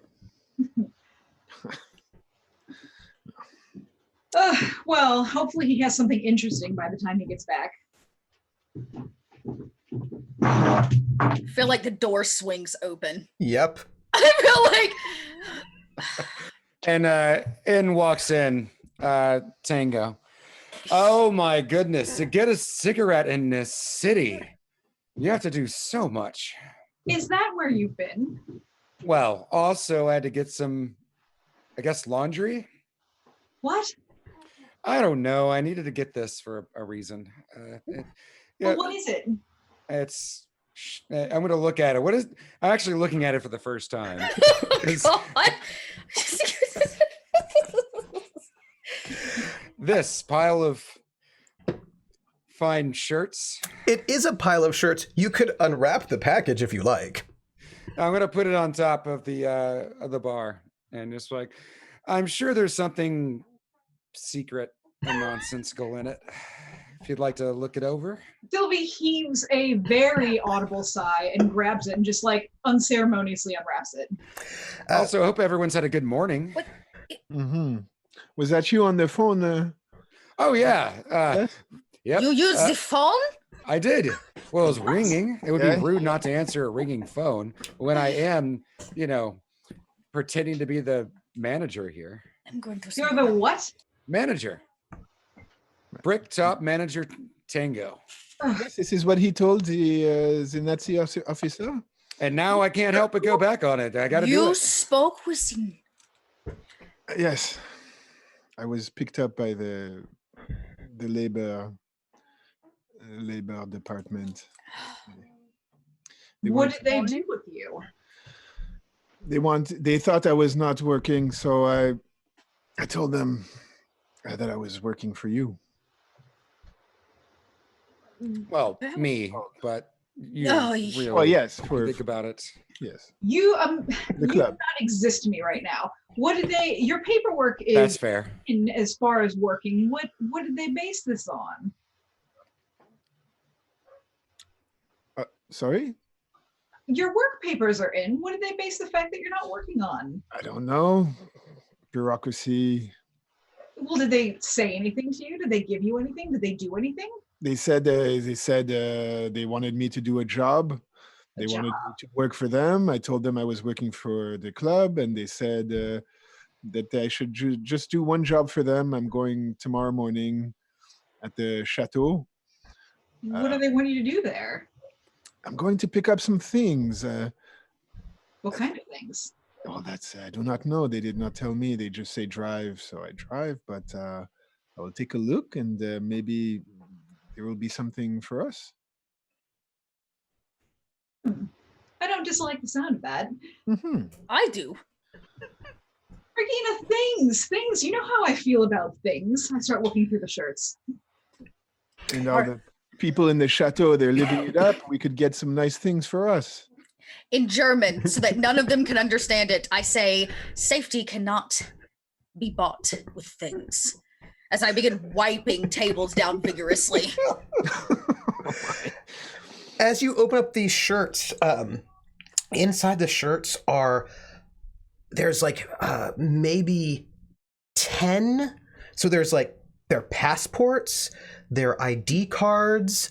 There are a couple of ration books, the newer ones, but there are also some from Vichy as well as the occupied areas of France. So you've got a bunch of different IDs from different areas, all with the proper stamps on them. So these you'd probably want to know. You'd probably want somebody who is good at tradecraft to figure out if these are forgeries or not. but there are a lot of them, and you probably want somebody to check them out.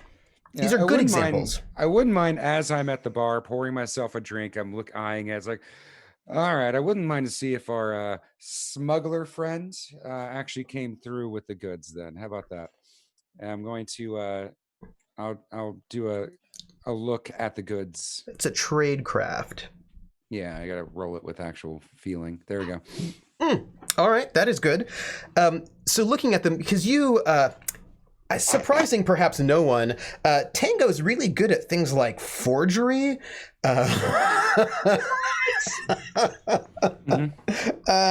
Yeah, and when you're looking at these, there's a thing about forgeries, right? Forgeries sometimes are a little too new, a little too crisp. Sometimes the writing's a little too good. These are real. These are the ID cards of actual people as you're looking through them, and you're looking at the corners and the edges of them. And as you look at them, you notice a couple of things. 90% of all these documents, the people are Jewish people. There are bunches of passports of Jewish citizens, French, Polish. There are a couple of people who are not Jewish in this sort of group of bits of paperwork, but the vast majority of them are Jewish people. And you've got ID cards, you've got a couple passports, you've got some ration cards, you've got a couple of bank slips, just so you can see what they look like. And the people, they all seem like there's like men, women, and children, right? They're all sort of like different sort of age ranges in here, and they all seem to be people. They're not all from one place. They all seem to be people from different parts of France. Some of them are actually from Belgium. For some of them are from Poland, from some of the different parts of the country, and all of them.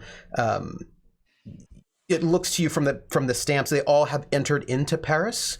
They don't have any outgoing stamps, but these are all people who have come into Paris at different points in time. Not too long ago, so you'd say that all these people have, some of them are actually Parisian, so they've always been here. So these are just, some of them are IDs from people who are Parisians. Some of them are IDs from people who are from outside of Paris, who've come into Paris, and you can see because they had to travel, they had to go through all these different district zones. You have to get a stamp for each zone and district. So you can see some people who have traveled actually quite some distance to get here. So that's, maybe 10, 12 people. And of those 10, 12 people, let's say 12 people, and about 10 of them are Jewish people. And two, they don't have big stamps saying that they're Jewish on them. Yeah. What I'm going to do is almost, I'm going to line it all up, almost like you have obsessive compulsive disorder kind of thing. Line them all up from, all the items, every item, put them in categories, that kind of thing, real quick, almost savant style. And I'm like, and you're saying these aren't even forgeries. These are real. These are passports and IDs from real people. French citizens. Yeah. So, and I relayed that. And it's like, okay, I thought we were getting forgeries. We're not getting forgeries. This is all real. And London wants this. London wants this, yeah. Why? Oh, I don't know. Even more importantly than that, they're not going to be returning them to these people. They're just taking them. What happened to these people? Oh, I think Sylvie looks pointedly at him. I think you know exactly what happened to these people. She goes back around on the other side of the bar and pours a drink. How many of these are women? So I would say the majority of them are. It looks to you, so now as an agent, you do know this. You know that London needs examples of documentation so they can make copies. So that was okay. That's my first. So the first thing I say is, it doesn't make any sense. Why would we be jeopardizing them? These documents are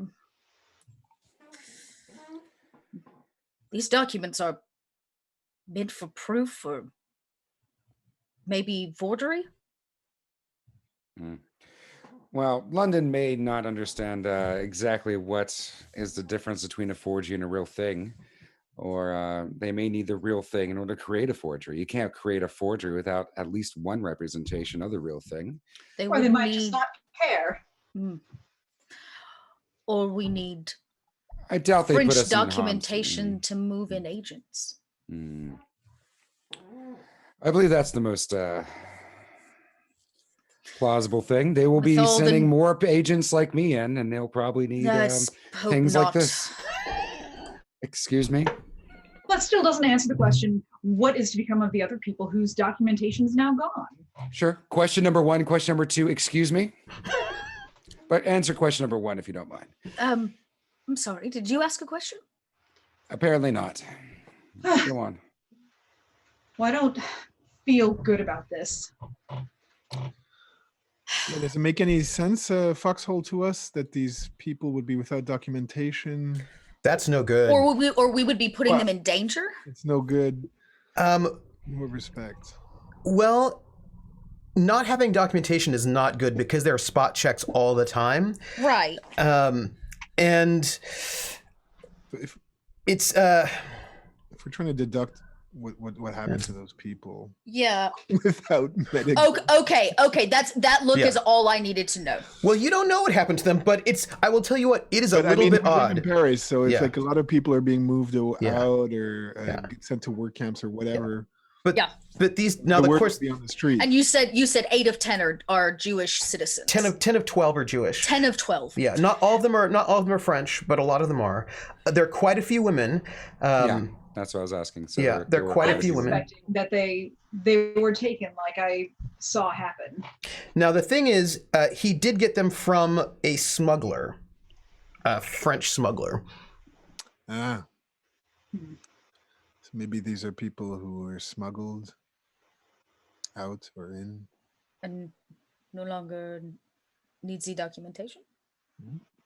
They're going to need Are documentation. they always going to need it? They may have acquired new documentation, so these are no possible. longer We may necessary. be on the opposite end. But if most of them are Jewish, And there is the grave truth that they could be dead. Well, either way, we could be telling ourselves nice fairy tales all day long and trying to make ourselves feel good about where this documentation came from. But at the end of the day, we need to figure out where it's going to be going. Oh, I know that. Well, go on. She wipes the table down. I received a little message this morning. She says, train station, 7 p.m. Woman in a red hat. Well, that's in the middle of one of my sets, so I'm not going to be able to go. Well, it's 7 p.m. There's not a curfew in place, is there? 10 p.m. Great. Although Paris is a little lax on the curfew because people like to go partying. Sure. Specifically, German soldiers like to go partying. Well, Regina, if you need some help, let me know. I can maybe drive you after my job. There we go. Look at that. We got a driver. You want a And you job? have help. This means you will stay here. Stay here. No, God, no. You're kidding me. No. Where are you going? I'm going to go with you and help out. Yes, I think that's exactly what should happen. He can't possibly stay here. I would apparently draw too much attention. But if we both go, then who stays here to say protect you? No bouncer. Jules, obviously. Are You're you- driving, aren't you, Jules? Wait, how can I best help everyone here? Stay here. No. You should come with us. You will be using the phone and You want me to just to stay in my room then? This entire resistance is happening and you don't want me to do anything about it. I really Just want me just to want you to stay- just lower your volume. Oh, I'm sorry, I get passionate. He needs to go. He is the contact. Contact. He's the one that was dropped in. He's the contact. He's the one who met with the smuggler. He's the one who has to take materials. Regina, we've done this a couple times now. We've gone off, we smuggled some things. Why are you being so anti me now? Right. This my eye twitches a little bit because France is different than when we were tete-a-teting across the line. Oh, that was a great night. We got so hammered. It was great. Sylvie's going to be going over to where she's standing next to Jules at this point, and she kind of nudges him. I think this is love. I start pouring them some wine. I laugh and go, he's not my type. That's exactly why I think it's going to work out. Have fun. I'll go and be eyes. Sticking. Just be less American. Less American. I am a master of deception. Okay. You're a master Tango of... is the master of being anyone. What do you want to be? You want to be German? Wait, that was a terrible German. I think perhaps if we ply him with cigarettes or something. And oh yes, I only have one more, it's not, and I will go tobacco. nuts if I don't have a cigarette. Is it possible that we have a record player in the house? Oh, definitely. Yeah. So Jules is going to take out. He's going to go for a record by Annette Léon. Put on a song called "J'ai perdu d'avance," which means I've already lost. How poetic. I wish I could put it on. I know. Regina goes, at least, can we change your clothes? Change clothes. Oh. I look at you. I imagine that you are just the epitome of American fashion. So the way I'm dressed right now is kind of the way I came in on, which is a giant olive green suit. Oh my God. And you've been walking around the streets that way? Ah! Okay, Regina slaps, as soon as you are in agreement that we're changing your clothes, I slap a rag on the table and I grab you by whatever military gear you're wearing, and I drag you to the back where I hope that we have at least like Regina, a trench coat or there are all sorts of things back there. Feel free don't to worry, I also brought a few more change of God. clothes. Regina, don't worry, I have the button-up banana shirt that I like so much. There are no bananas in France as I drag him to the back. It's a delicacy. I feel like say 9! Regina, use anything that you find back there. And I'm just going to try to dress him down a little bit and make him look a little more... European? Yeah. Yeah. Maybe there's a fake mustache back there we could use. Oh my God. Oh yeah. He's also like baby skin. Like he's not like me with the beard. He's got like probably shaved. At some point Sylvie's gonna go back there because she found a fake mustache. Tango, yes. Darling, I found this. I think you'd enjoy it. Oh, you are such, I think we got off to a wrong start before. I just want to let you know, I love everything you're doing. And as a business owner at that, you are amazing at what you do. Well, thank you so much. Here, a mustache. And she puts it on his face. Ooh, now, okay, how does you it look? like a criminal.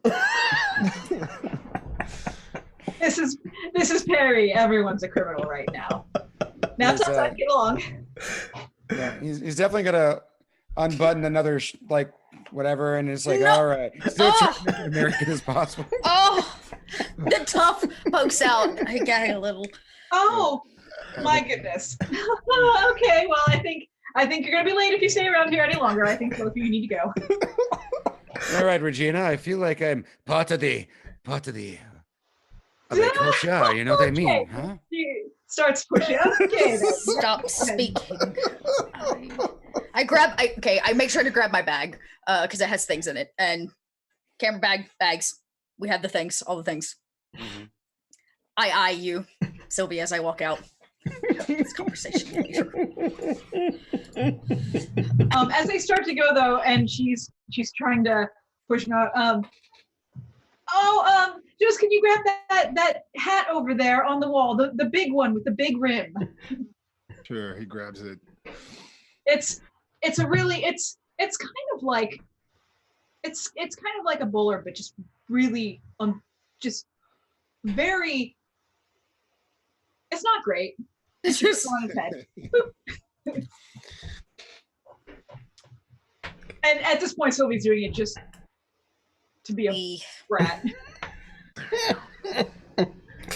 And you three head out towards the train station. While Sylvie, you are left in your club. They go off sort of driving into the night. And at the club, you know it's not going to be too much longer before your bartender arrives. And the various folks who are going to sort of who work here, musicians, bartender. You don't have so much time, right, before the club is going to start filling up with your employees who are who work here more. Yeah. And you know you're going to get pretty soon. Charlie comes in. And Charlie is this woman. She's got a bit of a scar on her forehead, and she's African American, and she's been in this club since you've been in this club, and she's an expat. She's been here for a while, and she's your sassy bartender, although not as sassy as you are, but you know. And she say sassy female bartender crush syndrome. What? She comes in and she's wearing a skirt, but she's wearing a vest as well, and a sort of a jacket. And she comes in, she goes, Sylvie, what's shaking? It's so good to see you. In English, of course. This conversation is in English. Sylvie, what do we have tonight? Did we get alcohol? We did. It's just as disgusting as usual. Well, that's all right. Did you at least get some kind of juice or something that I can mix it with? Well, I did manage to get a little bit of what I believe they're calling pineapple juice. Oh, well. Yeah, I tried a little. It tastes like a foot. Sylvie, what do you think? We're gonna be a good crowd tonight? It's a Monday. I think it won't be too bad. Although I'm guessing, I have it on some good source that perhaps if things go well, I might be able to get my hands on something a little finer in the alcohol department. Oh, okay. You know what? I won't even ask. It's all low down, but I'm going to be doing what I can. Well, as long as it's nothing dangerous. I would never. You have before. Silly business. Well, let me go set up the bar. And she takes the little box that you have of like your sad small bits of alcohol, and she just goes back behind the bar to start setting up. And sooner or later, you've got some of your jazz musicians coming in, and you know what you have is it's this time period, so you've got a bunch of high school French dudes. And also some expats. Like there are a number of people actually from like jazz players from Poland and like high school age French high school students, right? And they're good musicians. Yeah, but you know, because they love jazz and they've not yet been drafted, right? So like the people that can sort of get these jobs, and they're coming in to start setting up as your club Bricktop starts coming to life. But across town, towards the Paris main metro station, the main railway station, you three arrive to find the woman in the red hat to pick up a package and also deliver one. How are you going to approach this? Oh, where's her situation? Like, is she just out in the open? Is she sitting on a bench? What is her status? She's probably going to be inside the train station. Oh, okay. I'm giving you some lead up time before you even get there. Oh, okay. Ooh. So I'm gonna drop him off. Where are you gonna stay? Dusa? Mm-hmm. Sorry, not Dusa. Well, you know, Jules. Jules will stay in the car. He's going to. I don't know if there's a place where he can wait. with the car, maybe by the taxi stand, or place where they have private cars. Try to keep a low profile. If staying in that place means that he'll attract attention, he will just drive around the block until they come out. I would have you loop us twice, drop us off separately, Regina first, Okay. so I can scout it because I have a gun on me. Which is dangerous to have. So I guess we'll do that. I'll drop Regina off first, and then Tango, and then just keep driving around the block until they come out. I would like from you, my dearest Jules, an awareness. By the way, I've renamed survival awareness because I like that better, but I know none of you have that skill, so it's just a plain 40F. Survival for... What am I rolling for? I'm just so curious. Just give me some awareness. That's all. One, I'm just wondering if I want to invoke an aspect. Would you like to invoke an aspect? I'm a smuggler. I don't know. I'm a smuggler with nothing to lose. I'm wondering if I'm trying to keep a low profile, if that might. Smuggler with nothing to lose. I think that being a smuggler, I think you can invoke that. And the reason why is because as a smuggler, you need to be aware of if things are unsafe, right? Exactly. Yeah. If the heat is on. If the heat is on. Yeah. That's going to give you a 3, which puts you 1 over, which is good. So we're going to keep that awareness on the table. So I need to use a fate point for this, right? Yes. Please do. Yes, indeed. Okay. Yes, indeed. You can use a group one or your own. It's up to you. I'm going to use mine. Okay. Just know that you've succeeded by 1, and we're going to keep that awareness just floating in the air as we look at Regina walking into the train station. I'm gonna walk in. I'm looking for the Cosmos line. What was it? Hang on, I wrote it down. Comet Line, the Comet Line, not the Cosmos Line. And I'm gonna go buy a ticket. There is no Comet Line. Huh. Oh, really?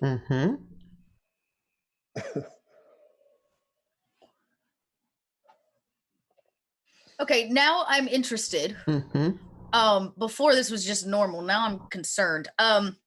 What else is in this state? Are there other people here? Oh, yes. Are there signage? I'm looking for propaganda. What's on the walls? I'm looking for a location based on a code. You're looking at the walls, and the propaganda is marvelous. Lots of signs about how children cry when their mothers work and women should be in the home, and how being a mother is the best thing a woman can be. I whisper, I cry every time I read this. There's also propaganda about how you have to defeat the Gaullists, right? And the resistance are not your friends, and there's a lot of there's so much Pétain, like the prime minister, the president of Vichy. There's all these pictures of him looking like some sort of cult leader, where the angles from below, so he looks all sort of powerful and wonderful. And there's all this he will bring France into a new century, and there's all. He was incontinent. He was. He was. That's why you just paint him to look better. So, and there's pictures of Germans being friendly with French people, shaking hands. Okay. And then also, do I see a red hat? I want awareness from you as well. So that's just the D4. I'm just fuming over this fucking wall of propaganda. I got distracted. Sorry, gang. And it's also a busy train station. There are a lot of people coming and going. It's not like it's it's fairly full. Is there a red hat convention going on right now? And it's really hard to define. Sunday brunch. No, but there are a lot of. I will also note there was a lot of French police and also Nazis here, because it's a train station, right? So they are watching the comings and goings. Yeah, I guess, okay, at this point, I just need to blend. I need to look like I belong here. I will go buy a ticket to... Actually, wrong. I could be picking somebody up. I go and have a seat on a bench, maybe. Mm-hmm. I want to blend with the crowd and just kind of. I need the whole picture in case I can see if things are going poorly. You have got overview right now. So you have got sort of the large view of this train station, and like you're sort of noticing, for example, when people come and go, you're noticing like the patterns of the patrols, right? You're sort of getting a sense of the flow of this space. Tango, you have been dropped off. It is your time to walk in to this train station. All right. In a moment of seriousness, what I'd like to do, let's see, I wouldn't mind invoking abstract of nose for a double cross. Mm-hmm. Mm-hmm. If I could do that. Mm-hmm. How do I do that? Because It's when you make a roll. Right. Okay. So I'm just going to make that roll. So you'd make awareness, as what I would say, be an awareness, and then you can use that fate point to get a bonus. Okay, I'm going to need it because I'm not trained in awareness. That's 40F. Oh, okay, my friend. Plus a fate. I have never seen that happen. I've never seen 4 pluses on a roll ever in all my fate days. Okay. So, well, you glad walk to be in. here first. And this is how Tango has made his way through life. This is how by to- pure fucking dumb luck, because he should be dead right now. Spend your fate point. Yeah. Okay. I spent. I don't know. Down. I had down arrow, and now there's no more. I think you have to click on it, and You then drag it like a card. yeah, and you drag it like a card. There'll be in one there. that like pops up when you hover over. One pops up, you can click and drag it. And then just delete. I don't know. Take card. There we go. There you go. I think I took it. Yeah. Okay, there's a right click. Take it. You know what? No, you don't want to take it. You want to get rid of it. You want to get rid of it. How do Just I? take Well, I it. thought it just. There it I'm is. screwing this all up. Here. You want to steal a card from my hand? You can't steal it. Can someone No, else take you it? can't have it. You cannot have it. I see you over there trying to steal it from me. Oh, okay. So just take it and put it on my pile. No. So you've got if you click on not the ones up there, it depends on whether to use your own or the group one. Oh, I'll take my own. So then over Yeah. your image, there's a little fate point that says 2. Yeah. Click on it Okay. and then drag one off onto the mat. Oh, okay. So, boom. No. Nope. There we go. Boom. And hey, then- I did a thing. And then delete it. Oh, well, that was very anticlimactic then. But you've got to take the other one off too. It's Because a metaphor for life. Get used to yes. it. The other one off too. Yeah. Okay. So actually you can just drag the one up there because it's up there with the group. Because I took it. Yeah, that's right. Anyways, whatever. Fate's done. Sorry, everybody. So In my real life career, I'm actually in IT, so this is ridiculous. Okay. It's okay. Worth it for 4 pluses. It's worth it. actually Okay. 6 pluses. 6. So let me describe the scene for you. The train station is busy. It is full of people moving back and forth. And it's pleasant. It's nice. And you have at this moment Jules on the outside, sort of driving around, making sure that can make his way in there if necessary, right? Can pick you up quickly. You've got Regina sort of on overwatch, sitting by a bench at the corner, just looking at all angles. And you've got Tango walking in, seeing what he can see. I crack a book open. And Regina sees it first. Regina sees a woman in a red hat.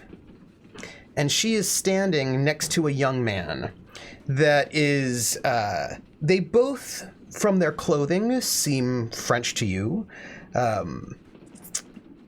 And they both are carrying sort of suitcases. She's carrying a small one. He's carrying a slightly larger one. And they are looking they're looking for someone. And her hat is, it's a red. It's a nice red. It's a bright red.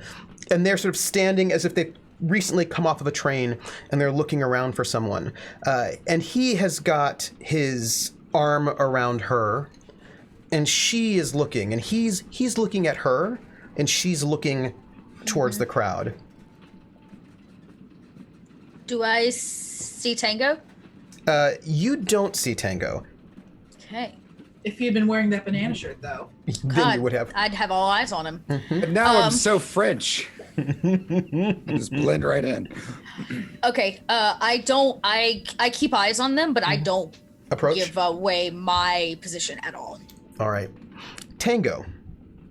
When you come in, I would say this is your spy training, but it's not. It's your smuggler training. It's your smuggler instincts, really, is what it is. You come in and you look around, and you notice a number of things. Like you have a bit of a. It seems like you have a bit of a beautiful mind situation, right? Where you sort of you start. I'm the only one in my mother who thinks I have a beautiful mind, but that's fine. Yeah. When you come in, you look around, and you have sort of just placed yourself just out of sight. You know, you walk in, kind of make yourself to the little bit side so you're not particularly obvious, and you noticed Regina sort of sitting out to the side. She's gotten herself a pretty good space so that she can see things but not be seen, although she can't see you. And you notice this couple, the red hat, and you notice a couple things right away. The first thing you notice is that this guy is an American soldier. That is clear as day to you. It's his haircut, right? It's the haircut he has. It's the banana shirt. It's a banana shirt. I had the same one. They wouldn't let me wear it. But he is an American soldier. The haircut gives it away. He's been clearly dressed to look as if he's a French person, but he's not. And the longer he stays out here, the more likely it is that someone's going to notice. You can also tell that he's got a bit of a limp. You think he's perhaps injured of some sort. You can also tell that he is desperately in love with this woman who is next to him. This is really what Tango likes. And romance. You can tell that she does not reciprocate those feelings at all. At least she does not seem to be that way in this moment. She's all business. Tango's heart is broken. I would say she is maybe 19. She looks young, and she looks fresh-faced and healthy and sweet and innocent, but she's got the eyes of an 80-year-old. She's got the eyes of an 80-year-old. She's got the eyes of somebody who's seen a lot of stuff. Sexy. And he is not paying. I love elderly eyes. As one does, he is not paying attention to his environment, his surroundings at all. He's gonna get himself killed. Yeah. And more so than me. And they're waiting, and as you're thinking about this, they're waiting for contact. And you see that Regina sees them. She doesn't see you. They don't see either one of you two because they don't really know what they're looking for. They're waiting, right, for this contact. And you notice in the corner, 2 Nazi guards notice them. Oh, no. Okay. And you see it in slow motion. Like, you see these guards are talking about whether or not they should go and question these people. I'm going to go up to Regina because I see her. Yeah. And I'm going to... I immediately stand and kiss you on the cheek and hug you. Oh, yeah. And I'm going to... I missed you so. I'm going to give her like a nice kiss on the cheek as well, and like bend her over a little bit and give her a nice hug and be like, the guards, they see him. They're going to give us away. That American soldier did not get a great haircut. It's a good thing we're here to pick them up. And I kind of wave at them nonchalantly as I walk over. And as we get in ear range of the two, I literally grab you. Yes. Follow me. I do that like, I kind of grab his arm as we walk arm in arm over. And I walk up to them and I go, little mouse, it's been so long since I've seen you. Oh, and she smiles and she goes, sister. And she just sort of gives you a kiss on both cheeks. Of course.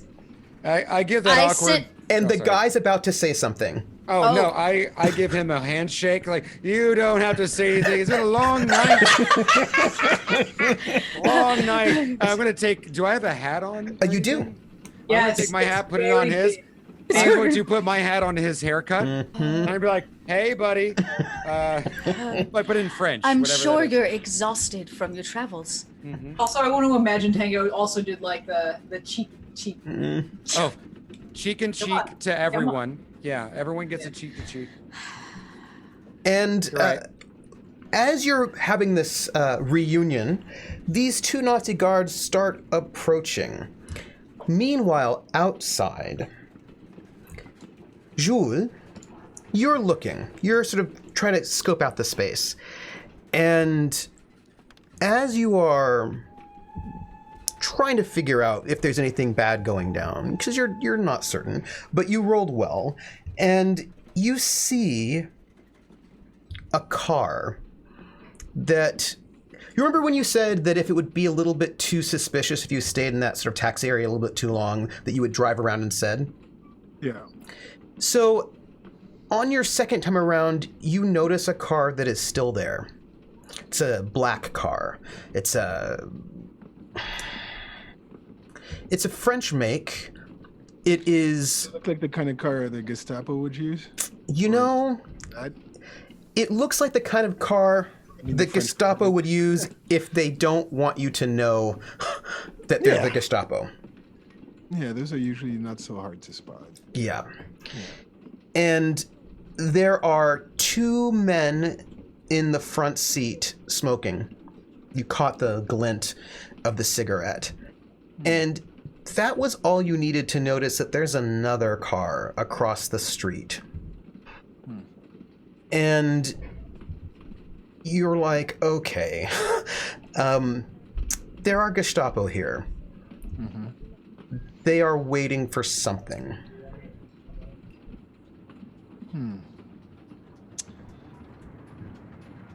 Okay, well, at that point, not wanting to take any chances, I think Jules will go park the car. And once he's done that, he's going to park it in not too far away. And once he's done that, he's going to sneak over to that car and mess with its tires. Ooh. Mm-hmm. Oh, yes. Oui, oui. Wait, wait. I'm gonna need some We rolls just for turned you, it though. up a notch. I am all for this. I'm gonna need some rolls for you, though. Going to... So I need some stealthiness from you, is what I need. First well, off. that's good, because you know what? That's one of my stunts. Mm-hmm. So, should I invoke that? How does that work? Well, you get one stunt, and the stunt you have is your. I get one. You only get one. Oh, Only okay. one. You can earn more later, but you only get one for the moment. Oh, man. So pick the one you want. Well, I mean, You want that one? I guess I'll take.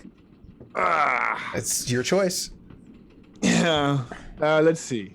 Let me see. What am I for stealth? I'm average. Yep.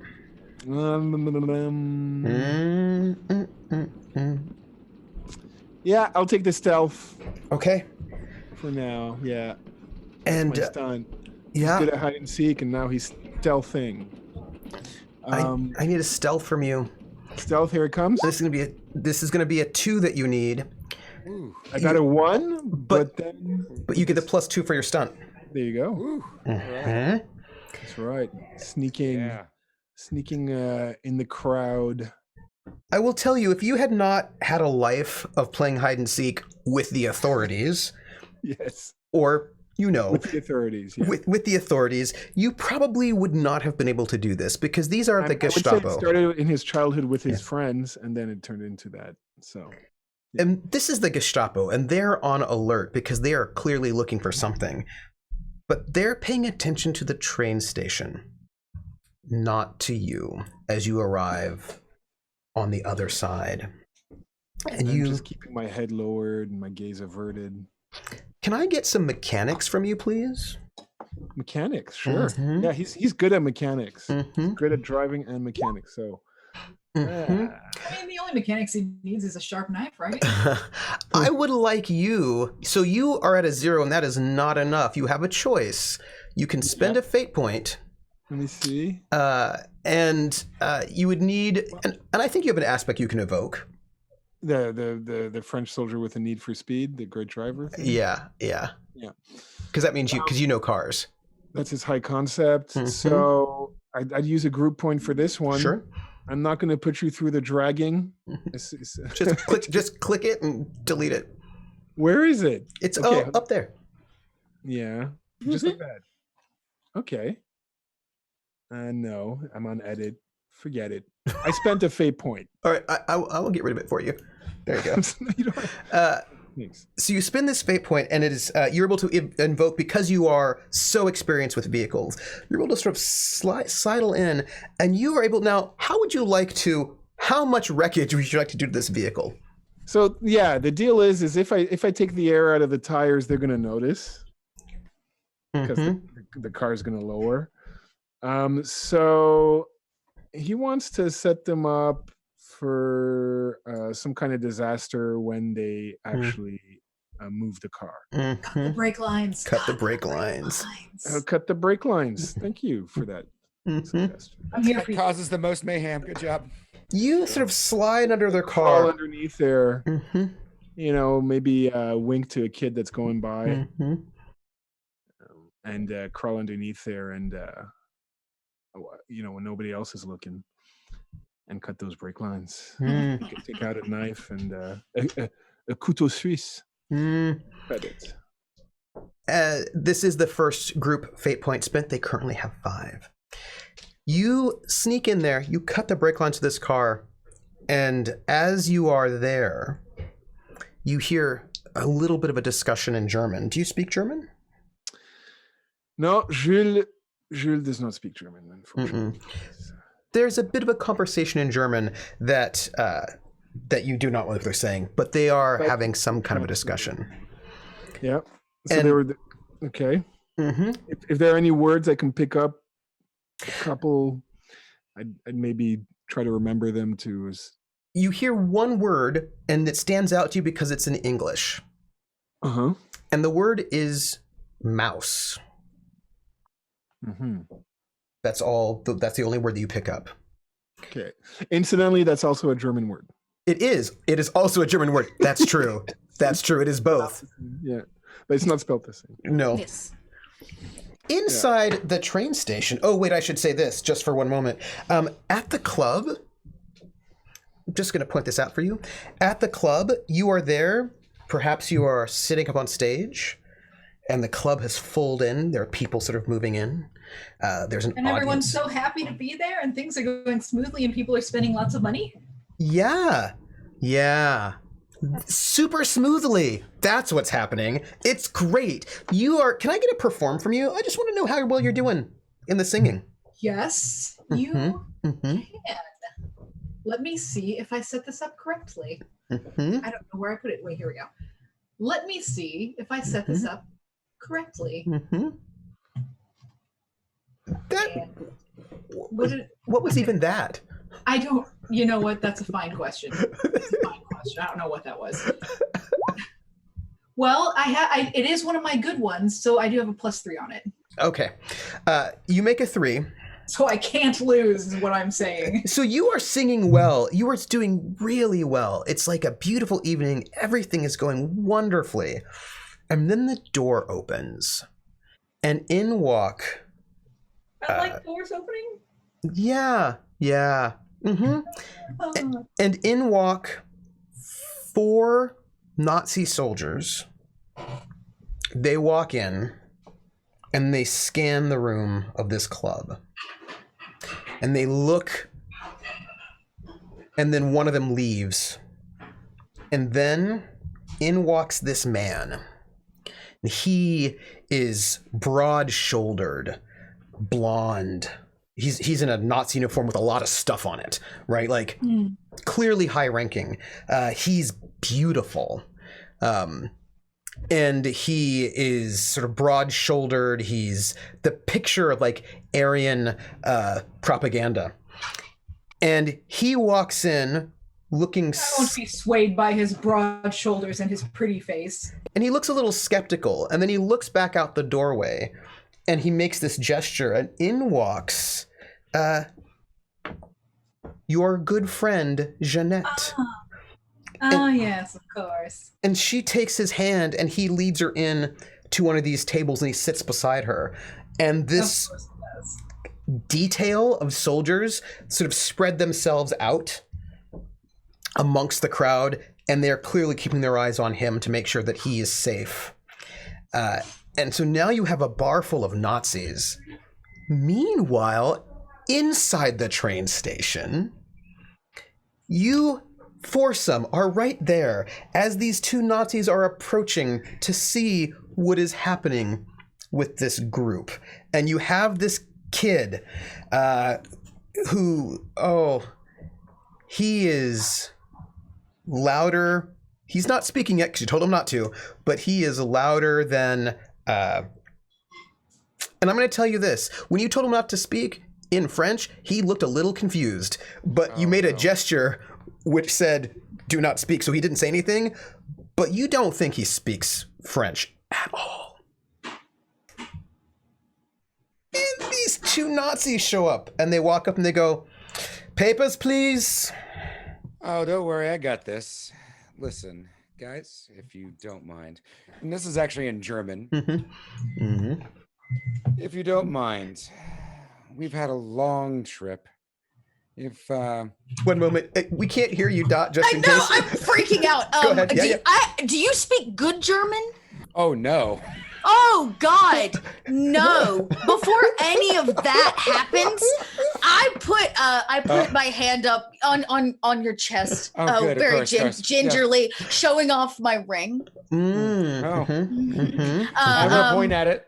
And I pull out my German papers that I would have, and I speak very good German to Very them. fluent. Very, very, very fluent. Suspiciously fluent?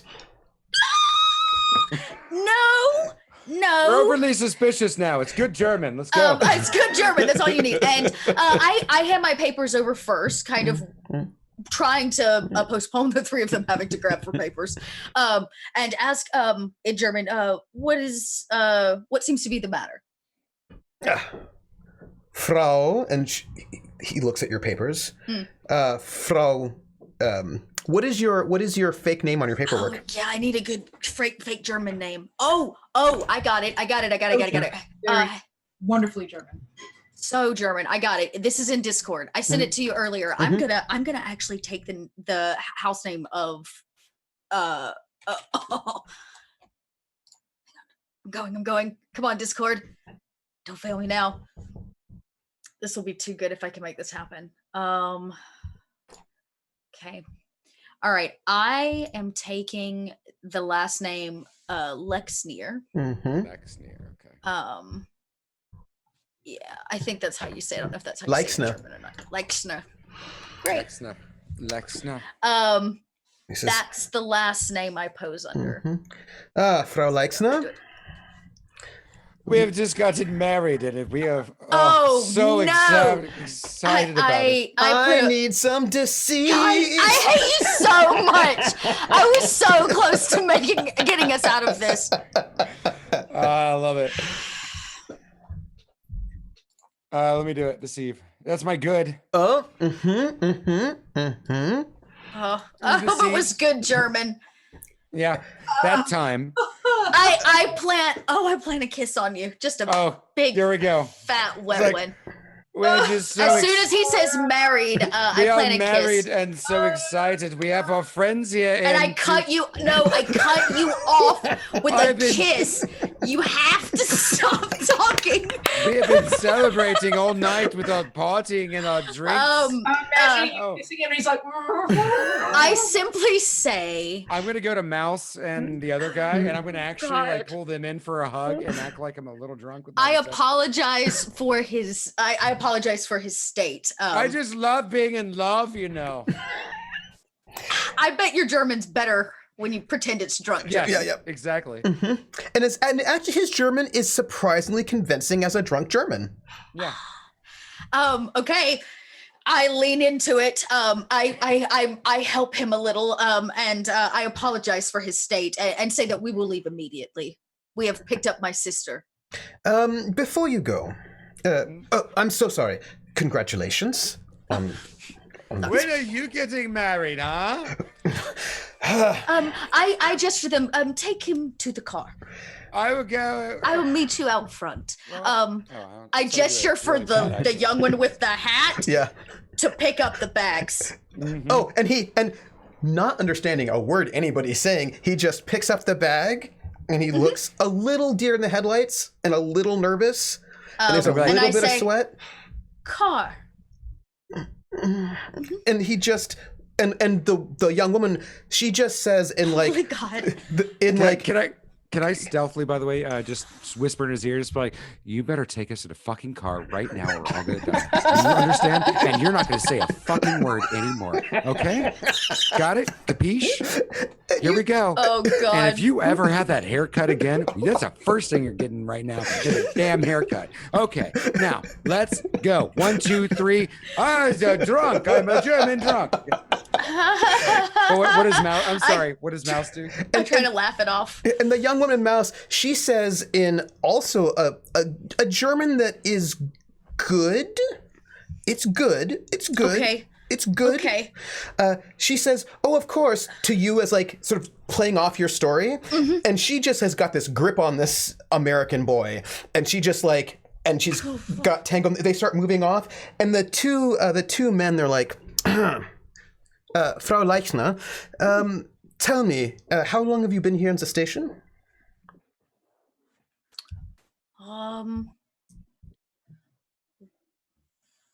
Oh, okay. Okay. Earlier, I looked at a board when the last train that pulled in. What time slot was it? You did. That came in at 6:45, so like 15 minutes, 15-ish. I say 15-ish minutes. They came in on the last train. What trains does it come in on? Do I remember? You do, because you have a good memory. You've got like some, Okay, yeah. Okay, that's what I thought. Like, okay. That's part of your character concept. I say, where, I don't know, where would it be coming in from? That one was coming from Belgium. Belgium. But you have been waiting here in the lobby for some time? 15 minutes. Tell me, Frau Leixner, have you seen perhaps a man? A man which is a limp? He should be perhaps in his 20s. Description, and they make this description of a man, and they said, and they describe this man. They give a description of this man, and it's blonde hair, blue eyes, like a small scar on the chin, a bit of a limp, a light limp, and they describe it. And as they're describing this man to you, can I get what do I want from you? I think I want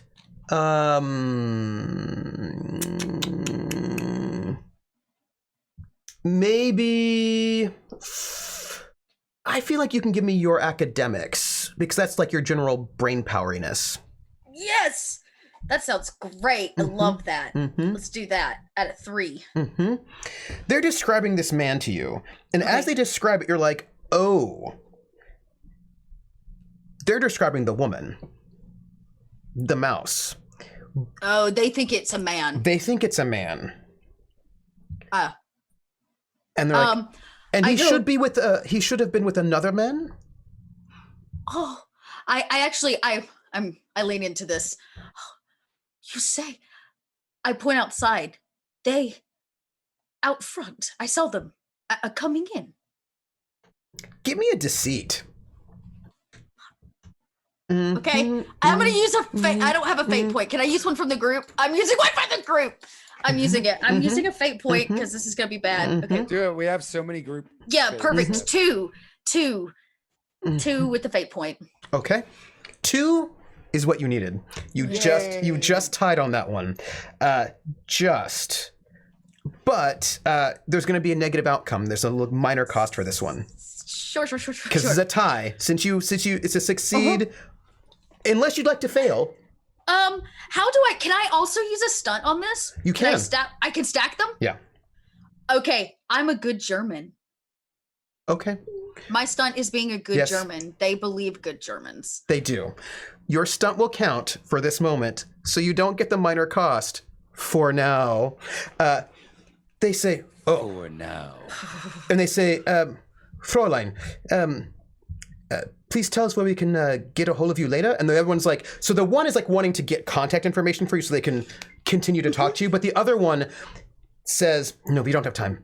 And then looks at you very seriously and says, Frau Leixner, which way does it go? What was he wearing? Right out front. They were wearing, I described something very American. Green military attire. Exactly what Tango was wearing earlier today. She describes Tango's suit that he was wearing. Bananas? Yeah, all Banana of it. shirt. It was a banana I described shirt. all of it, and I said, and the limp. It was very obvious. And so they like one of them clearly wants to be able to get in wants to sort of get more information from you, but the other one is like, no, we don't have time, right? And there's like, schnell, wir müssen gehen, and They were headed around the corner. and they sort of rush off, and as you see them walking out with a quickness, one of them nods to somebody who was in just a regular person in the crowd in civilian clothing, nods them, and that person gets up and also starts to leave, and you're like, oh, there was a sting here. They were waiting, and they had themselves out, and now my friend Jules, you've sort of moved yourself away from this van, and you see Tango and two people, sort of a blonde woman, and some guy that with a hat on, sort of skinny guy, sort of coming out of the train station. And Tango looks a little drunk. Oh yeah, Which is how he usually looks, yes? Yeah. he looks a little more drunk than usual. Yeah. I pick up pace to catch up. And you see them coming out. I would like to, can I make one, I don't Please. mean to stop you, but this is just something as part of Tango, as we've discussed before, him being kind of the only feminist man in the 1940s in the world or something. As he's leaving a train station, I'd like to pretend to be so drunk that I tear down one of those women, like oh, women should make babies or whatever that is. It's like just tear it down, and there's just like a fire in his eyes, like yes, and flips it, but pretends like it's because he was so drunk. I'm so clumsy. Whoops. Germans are definitely used to drunk people. Yeah, They are, exactly. because they have been them. And And I just look at, like, if someone's making it's like, oh, I don't know what I've done. I'm drunk, obviously. and the Oh woman, no. the woman with you just is like trying to push you out, and you all make your way out of this space, and you see Jules, you see them coming out, and then not too much longer you see these soldiers come out, and somebody that you clock is just as plainclothes Gestapo coming out like 2 paces behind them, and they come out. Oh yeah, they come out looking for something, and you see them approaching, coming like towards Tango and these 2 people, and they're moving towards them as they're sort of stumbling out of the train station. So to catch their attention, Julie is going to turn towards somebody that's going by, some guy, and he's going, "Hey, Gaston!" And you hear this shout, Tango, and you can see that it is Jules, not at his car, but near his car. Yeah. Talking to some random guy. Okay. All right. I see Trying to it. convince him that the guy knows him. Yeah. He'll give you a look. That guy's with you. Okay. So do I see Jules' car? You do. Okay. So I'm going to point to Jules' car. It's like, this, and still in the drunken, like, this is where you're going to put your stuff because you're spending a weekend with us. Woo! You know, like, it's not I'm sorry about the bachelor party. That didn't happen, but welcome to the marriage after party. Like, I don't know. And Then you you turned into a college girl. And you- Apparently. guide them towards the car, and God. as you change direction, these soldiers are coming, and this is when, Regina, you step out and you see this happening as these soldiers, it looks like they're heading towards your friends, but they veer off towards the left, the other direction, in search for these two agents that they are on a sting for, these two men, or they think are two men.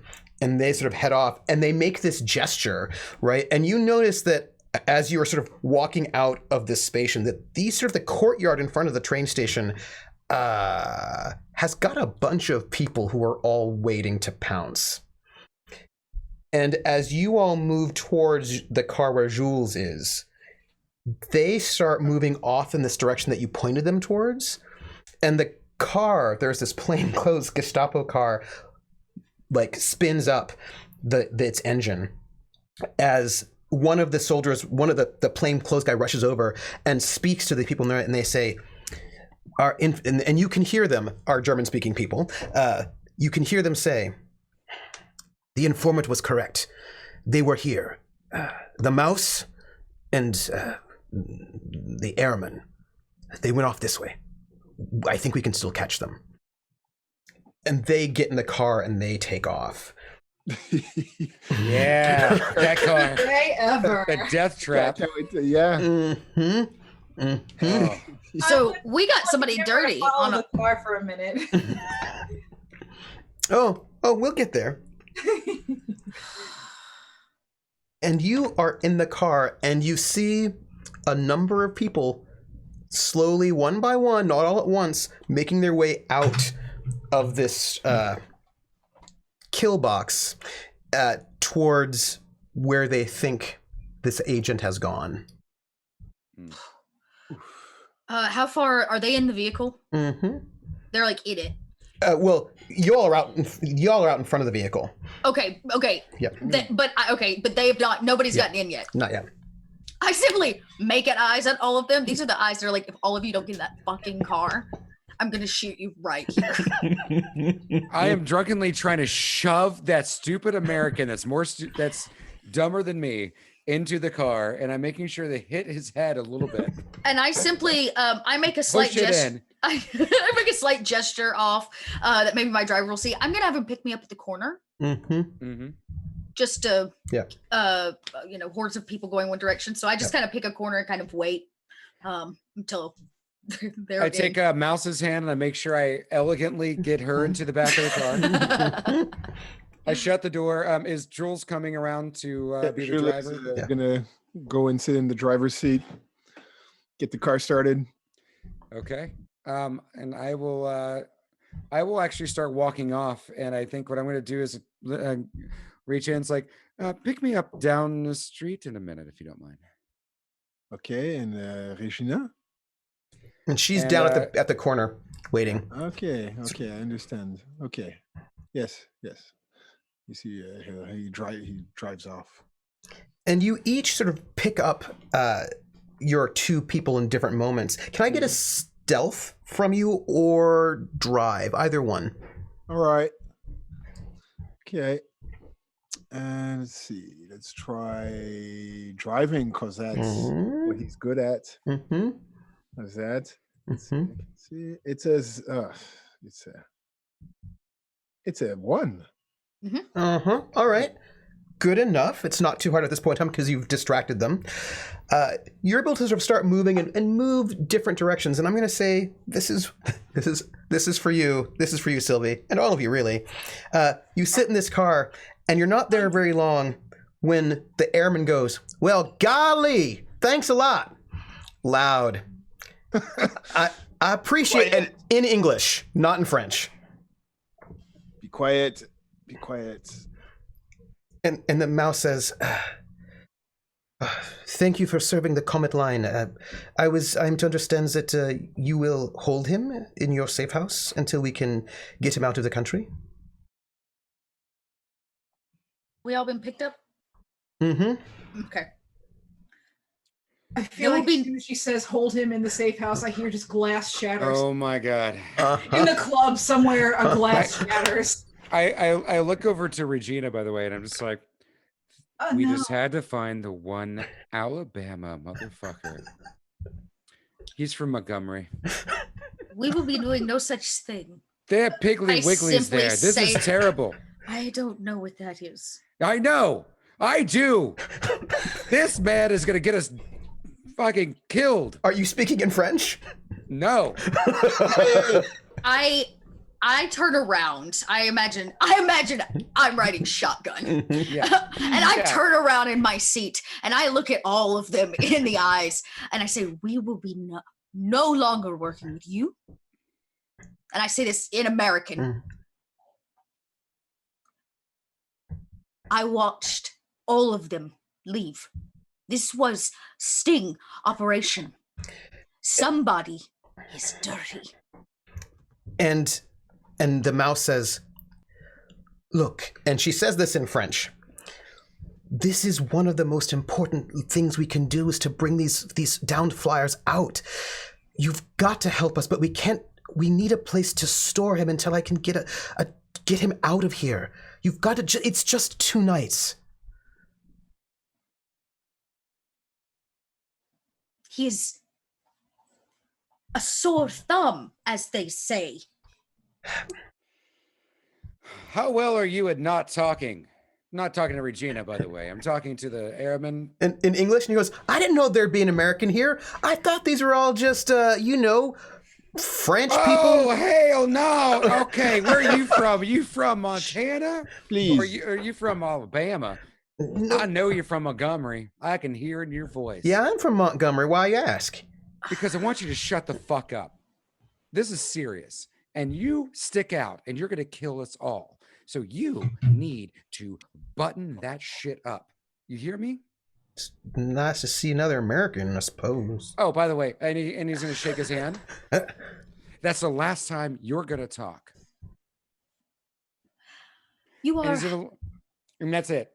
You are both so irritating.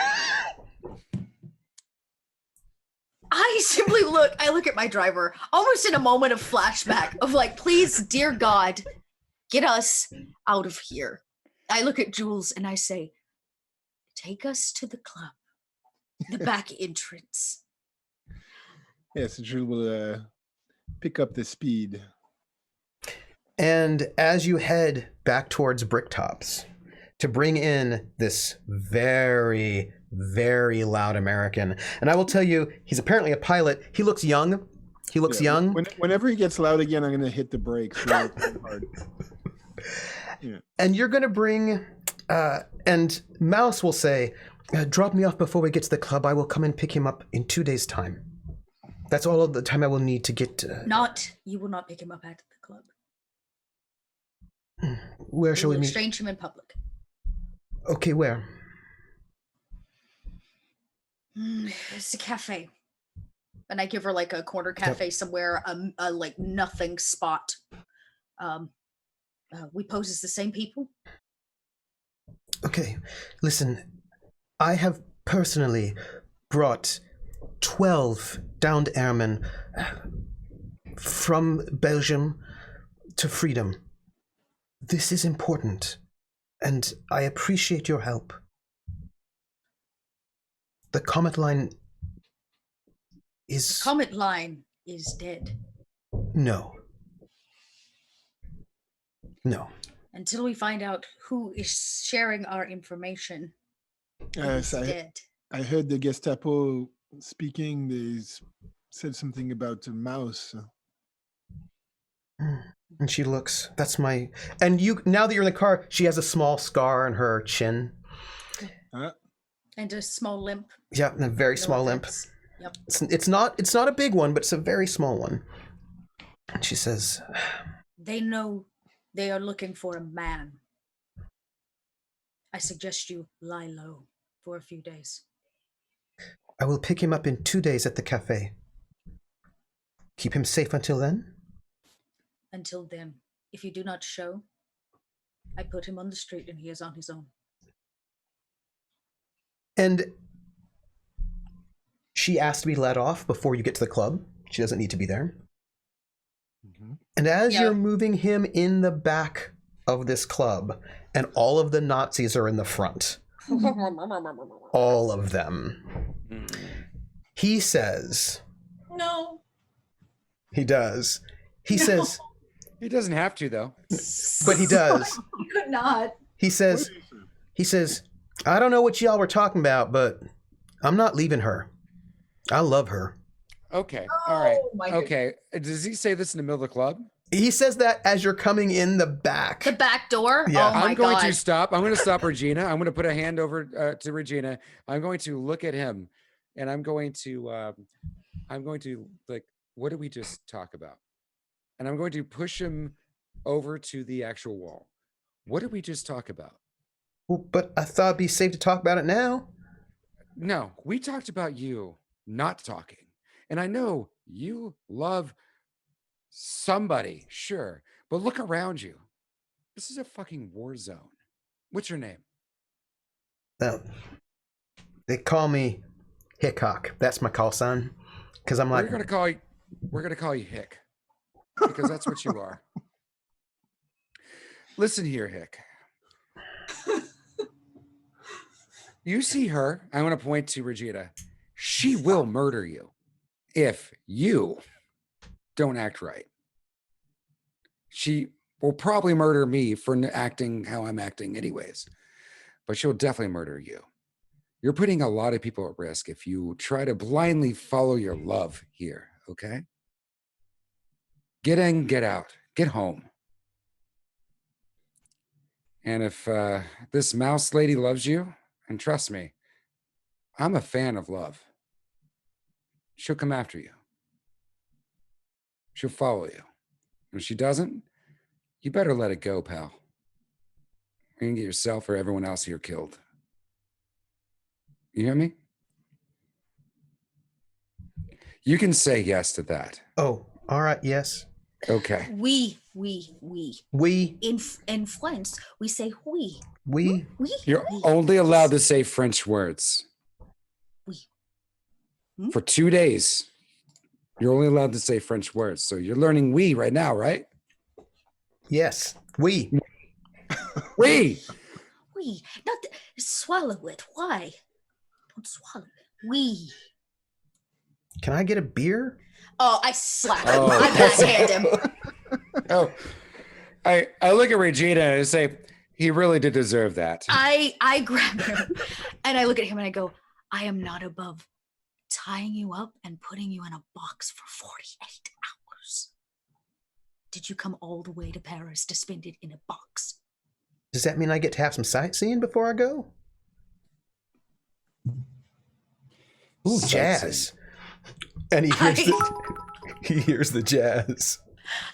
Oh my God. I grab him by the back of the neck and I throw him in the back room. I look Tango dead in the face and I was like, this is your problem. My problem. Fix it. I can't fix Hick or any Hick. Fix it. Just Okay? I'm from the Midwest. Stop fighting. Okay, all right. Been Good. through a hard Jules, time. This man. We can help Right. show him a good time tonight, huh? Jules, what do you think? What do you think, Jules? Show him a good time, get him drunk, too drunk to talk? That's a possibility. No, he will talk more. No, we do not know. Yeah, so maybe Not if we punch him in the face a whole lot. private party. I don't know. And as you are discussing this, back in the bottom is when this man stands up in the middle of the club. This German Nazi officer. And he starts clapping for Regina's song. What song were you singing? Nope. Hmm. Not my Pardon me, Sylvie. Let's see. What was popular at the time? It's popular. Let's see. Maybe Night and Day, perhaps, or 1930. Let's see. I guess I should have. Billie Holiday's God Bless the Child. These are the top songs of 1941. oh yeah, Let's do that. God bless the child. but in French, I imagine. Yes, Oh, of course. Mhm. And he claps, and he says, in French, "Bravo! This club is impressive. You are impressive." Why, thank. Merci beaucoup. It certainly became much more impressive having such an impressive an elite array of people joining me this fine evening. And he says, Jeanette, my little bird, recommended this place. I think it was a good recommendation. Yes. So, and he points to the stage, and she just gets up and she takes the stage. Oh. I will very graciously just boop. I'm not causing a scene up for this joint. And that, as she opens her mouth to sing, and the worst, most square, flat, with no soul version of I've Got Rhythm, No Rhythm you have ever heard comes out of her mouth. Oh, she's left sharking it right now, isn't she? Mm-hmm. Can we hear this? You from can. The back? Yeah. You are hearing some terrible, badly accented American jazz coming from the stage. Can I go up to? No. Time to start drinking. I would like to go. And I would, that's where we're holding the episode for the night. Oh no! Okay. Oh no. We are stopping the episode with a French collaborationist girlfriend on the stage singing very badly. Who is breaking my ear soles? A group of Nazis, including a very high-ranking Nazi, probably the head of military intelligence for Paris, right Ooh. there in the audience. Let's And take him out. a very loud and very love-struck American flyer in your back room. That's where we're leaving it for today. Oh, I forgot to mention, and there is some sort of security leak because somebody knows about the mouse. The information is not great, but somebody I wrote knows it down something. in big old letters. Mm-hmm. It says Trooper fucked us. I feel like I didn't. I feel like someone else did. Yeah, Someone. that was in about 55-point font for me. Right here. Oh. Only partially though. The information was only so good. So I want to say thank you so much, everybody who is in chat, for being here for this, our opening episode of City of Light and Shadow. We have a bunch of brand new agents in a bit of with a bunch of stuff going on, and French pickle. a bit of a French pickle. They have, thanks to the help from London, which was y'all's help, they've got a little bit of fate points, which allows them to get through some trouble. Yeah. Some of Tango's really good awareness allowed him to spot some things before it got too bad, including a little bit of an ambush that they were able to talk their way out of. And stupid good rolls. Some stupid good rolls. Mhm. By the stupidest of the entire party, so it makes sense. Oh, wait. One last thing. Did you hear that? Did you hear that? It was a car crash. Oh yeah. Aw. Somewhere off in the distance, a Nazi died. Somewhere And off in the Not just distance. one. But two Nazis. Two Nazis died tonight. I And didn't realize it was my birthday. There was an accident. An accident. An accident. Oh, So no. you all What have a some tragedy. work tomorrow. You have some things to investigate. There is a little bit of mystery on a couple different fronts. And this is your first mission, which is to get the flyer out of France. As soon as possible. As soon as possible. Yeah, like now. Oh, Like yeah. why? Like, yes. oh yeah. Mhm. No, a love-struck flyer. A love-struck- Who's also a redneck, and I think that's the worst thing you could possibly have done. I live in Georgia. I know about love-struck rednecks. Okay. Oh my god. So- for real, though. The title of the episode is How You Gonna Keep Them Down on the Farm Once They've Seen Paris. Oh, good Lord. You're gonna give him a horse tranquilizer and wait for 48 hours is what Regina's gonna do. I mean, we could always cut out his tongue. All right. That's true. You can still write, maybe, Possible.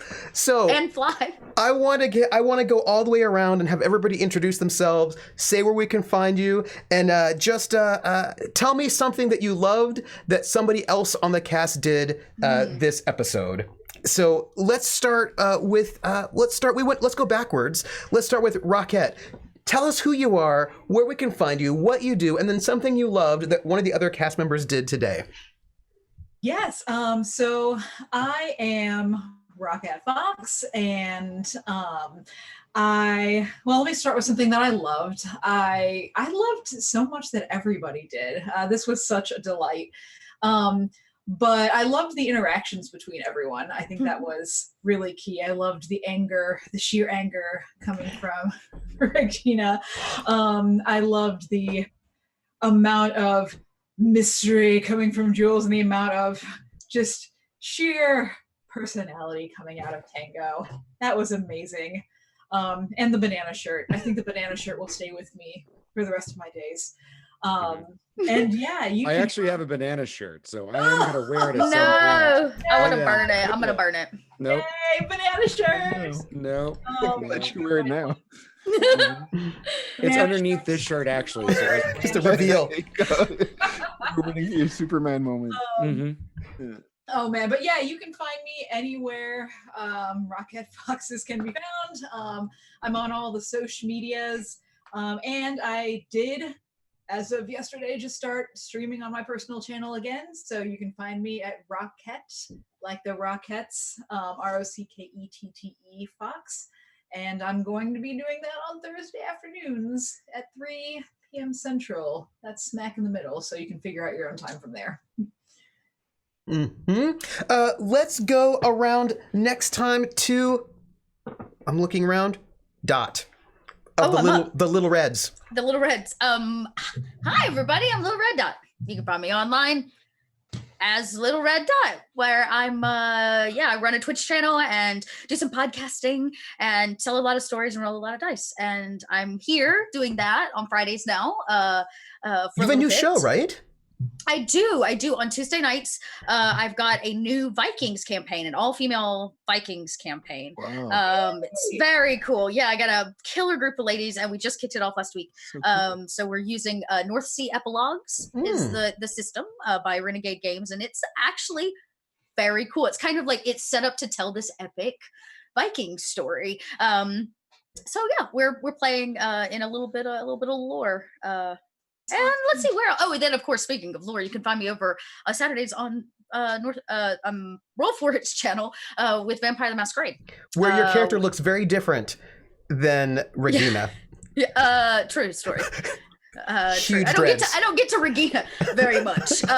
So yeah, this is a pleasure. Yeah, and this has been a pleasure. Thank you. I'm between two moments, and I think that they both illustrate the same point, so I'm going to make them both, which is that I really love seeing all of us, like we're all secret agents in our own way, and we each have the thing that we're good at, and I love seeing Tango lean into the drunkenness the moment he realized that he was totally screwed in the moment, and that he was better off just being like, it was just a really beautiful agent moment, and it even took me a second to like pick up on it, which I thought was funny. But Sylvie also leaned into, like, I feel like we all leaned in a little bit today, but I like Sylvie's moment where she flipped being a total bitch to this German entertainer around on and benefited from it, which was pretty cool. So things I liked. Oh, and splitting. Okay, I don't want to take all the moments. There were so many good moments. I like this show. I'll be back next Friday. That is good. I'm glad. Stiver, you are up. What up, dog? Yeah, no, I'm here. So I am Stiver, is the Twitter handle you can see me at. Also, just any social medias, you can find me there. As I said before, if it's a podcast that's in Atlanta, I'm probably in it somehow. That would be Stellar Arcanum, Loot and Dagger, and North by Northwest? Those three are particularly my babies. I love them. And I actually get to do a lot of stuff here with Little Red Dot on North by Northwest. So it's actually been a ton of fun, where she actually DM'd, and for the last volume. And yeah, we did a whole. If you haven't noticed, we role play a lot together. We did an entire cutscene playing an empty martini glass and a bottle of vodka. That is what we role play, talking on a shelf to one another. It's embarrassingly bad. It is embarrassingly great. I don't know what you're talking about. It was amazing. As a functioning alcoholic, I've always wanted to role play as booze, so it makes sense to me.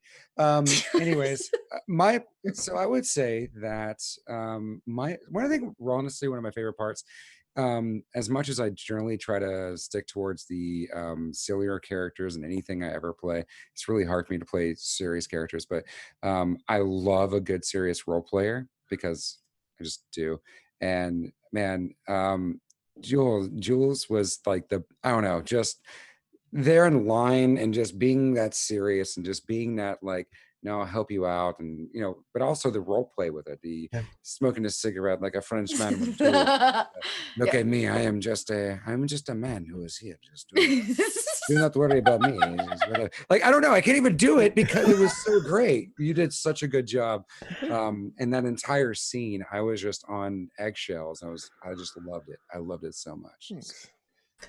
That's been my favorite part of today's game. I mean, everybody did an amazing job. Suave Frenchness. But that suave fucking French motherfucker over there just killing it. I like the break lines. Me too. That I was gonna say that, but I was like, no, somebody else is gonna get it. This was great. It's just great. So let me throw it to you, JF. Where can we find you? How are you doing? I'm pretty good. I had a great time. If I'm going to say one thing, I loved smoking cigarettes on stream. Me too. It was the most wonderful thing ever. It's in character. So okay, fuck you guys. I actually smoke like as a habit, and I don't smoke in my home I just don't do it because it's gross. And watching you guys smoke, was I got an air purifier. Get an air purifier. I know. I have a smoking room in the house. This is the room I smoke in. Yeah, I need a smoking room now. Step it up, James. Sorry. And a smoking jacket. And then a smoking jacket. I got a smoking jacket. With bananas. I love that part. I loved the ripping of the poster. Yeah. Oh. Very spontaneous and heartfelt. That was awesome. Yeah. Cool. And of course, the guy who was missing a leg, the lady accusing the guy who was missing a leg getting tripped. I thought that was nice karma. It was awesome. It was really cool.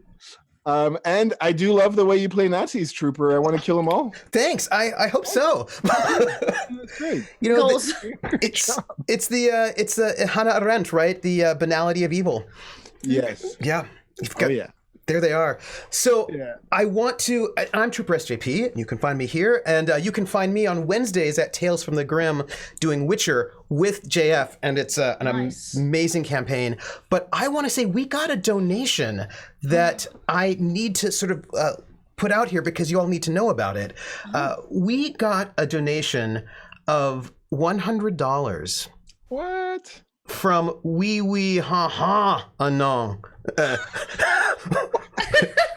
I feel like that's how it's pronounced. Wee Wee Ha Ha Anon. That's an American imitating a French person. That's the way you do it. Very. Are you trying to tell me that's not how French people talk? What do you say? That's not how they. I've seen it in movies, American movies. I feel like I learn a lot about other countries by watching American movies. And they said that the message was, not enough compensation for you all, but sadly not made of money either. Thank you so much. Thank you. That's very sweet. Wee Anon, thank you so much. It has been a joy for me to sort of start this episode off, and I'm so excited for all of the little hooks that are laid, and I'm really excited to see what you all do going forward, because there's a lot of places you could go. Yeah. Hey, not gonna die yet. I'm gonna tell you something about French literature in that period. Everybody dies in every story. Yeah. In French story of that period. Well, sometimes you might get tortured first, though. Look, if it makes anybody feel better, my character is obviously going to die first. And it's going to be that stupid redneck that's going to do it to me. No, it's going to be Regina. Oh, Regina will kill me. Regina will kill me. Krellin asked, what is an American flyer doing over there? He was one of the, like, there are a number of Americans that sort of lied. They either sort of, they fought for Canada, through Canada, or sometimes Spain. So he's one of the, there are a bunch of Americans who wanted to get involved earlier than we actually got involved in. And he himself went the Canadian route to sort of get into, you know how some people really, really, really want to do stuff and they don't, they're a little They don't know what they're in for. They don't know what they're in for. Yeah. Yeah, he's one of those people. So, my friends, this has been the first episode of City of Light and Shadow, and we have got some episodes more to go, and I'm really excited to find out what will happen. What we learn about Ophelia? What are they going to do? What about those passports? Where did they come from? What was that about? Ophelia lied. Who lied? Who got them? Who got those passports? Where did they get them? Will they? Oh, that was me. I got them from the guy at the bread shop. It's fine. Yeah. Mystery solved. Don't worry about that. Yeah, one. the sketchy guy at the bread shop. The sketchy guy at the bread shop. Will you get the flyer out of there? Will he go? What are you going to do with all of these Nazis in your bar right now? Nothing. We're not going to do anything. I have a plan. We're gonna give them a good time. That's what we're gonna do. And poison them. And poison them. And Rissa Put a little asked, saline in their drinks. They'll shit their pants for days. I mean, if the high commander is there, that's an opportunity. Lots of opportunity. You have to think about it. I've thought my whole life about killing Nazis. And I'm just saying, They're the high commander, right there in your bar with the guy who fucked up Paris. Mm-hmm. Rissa asked, do those fate points carry over to the next episode? And they do.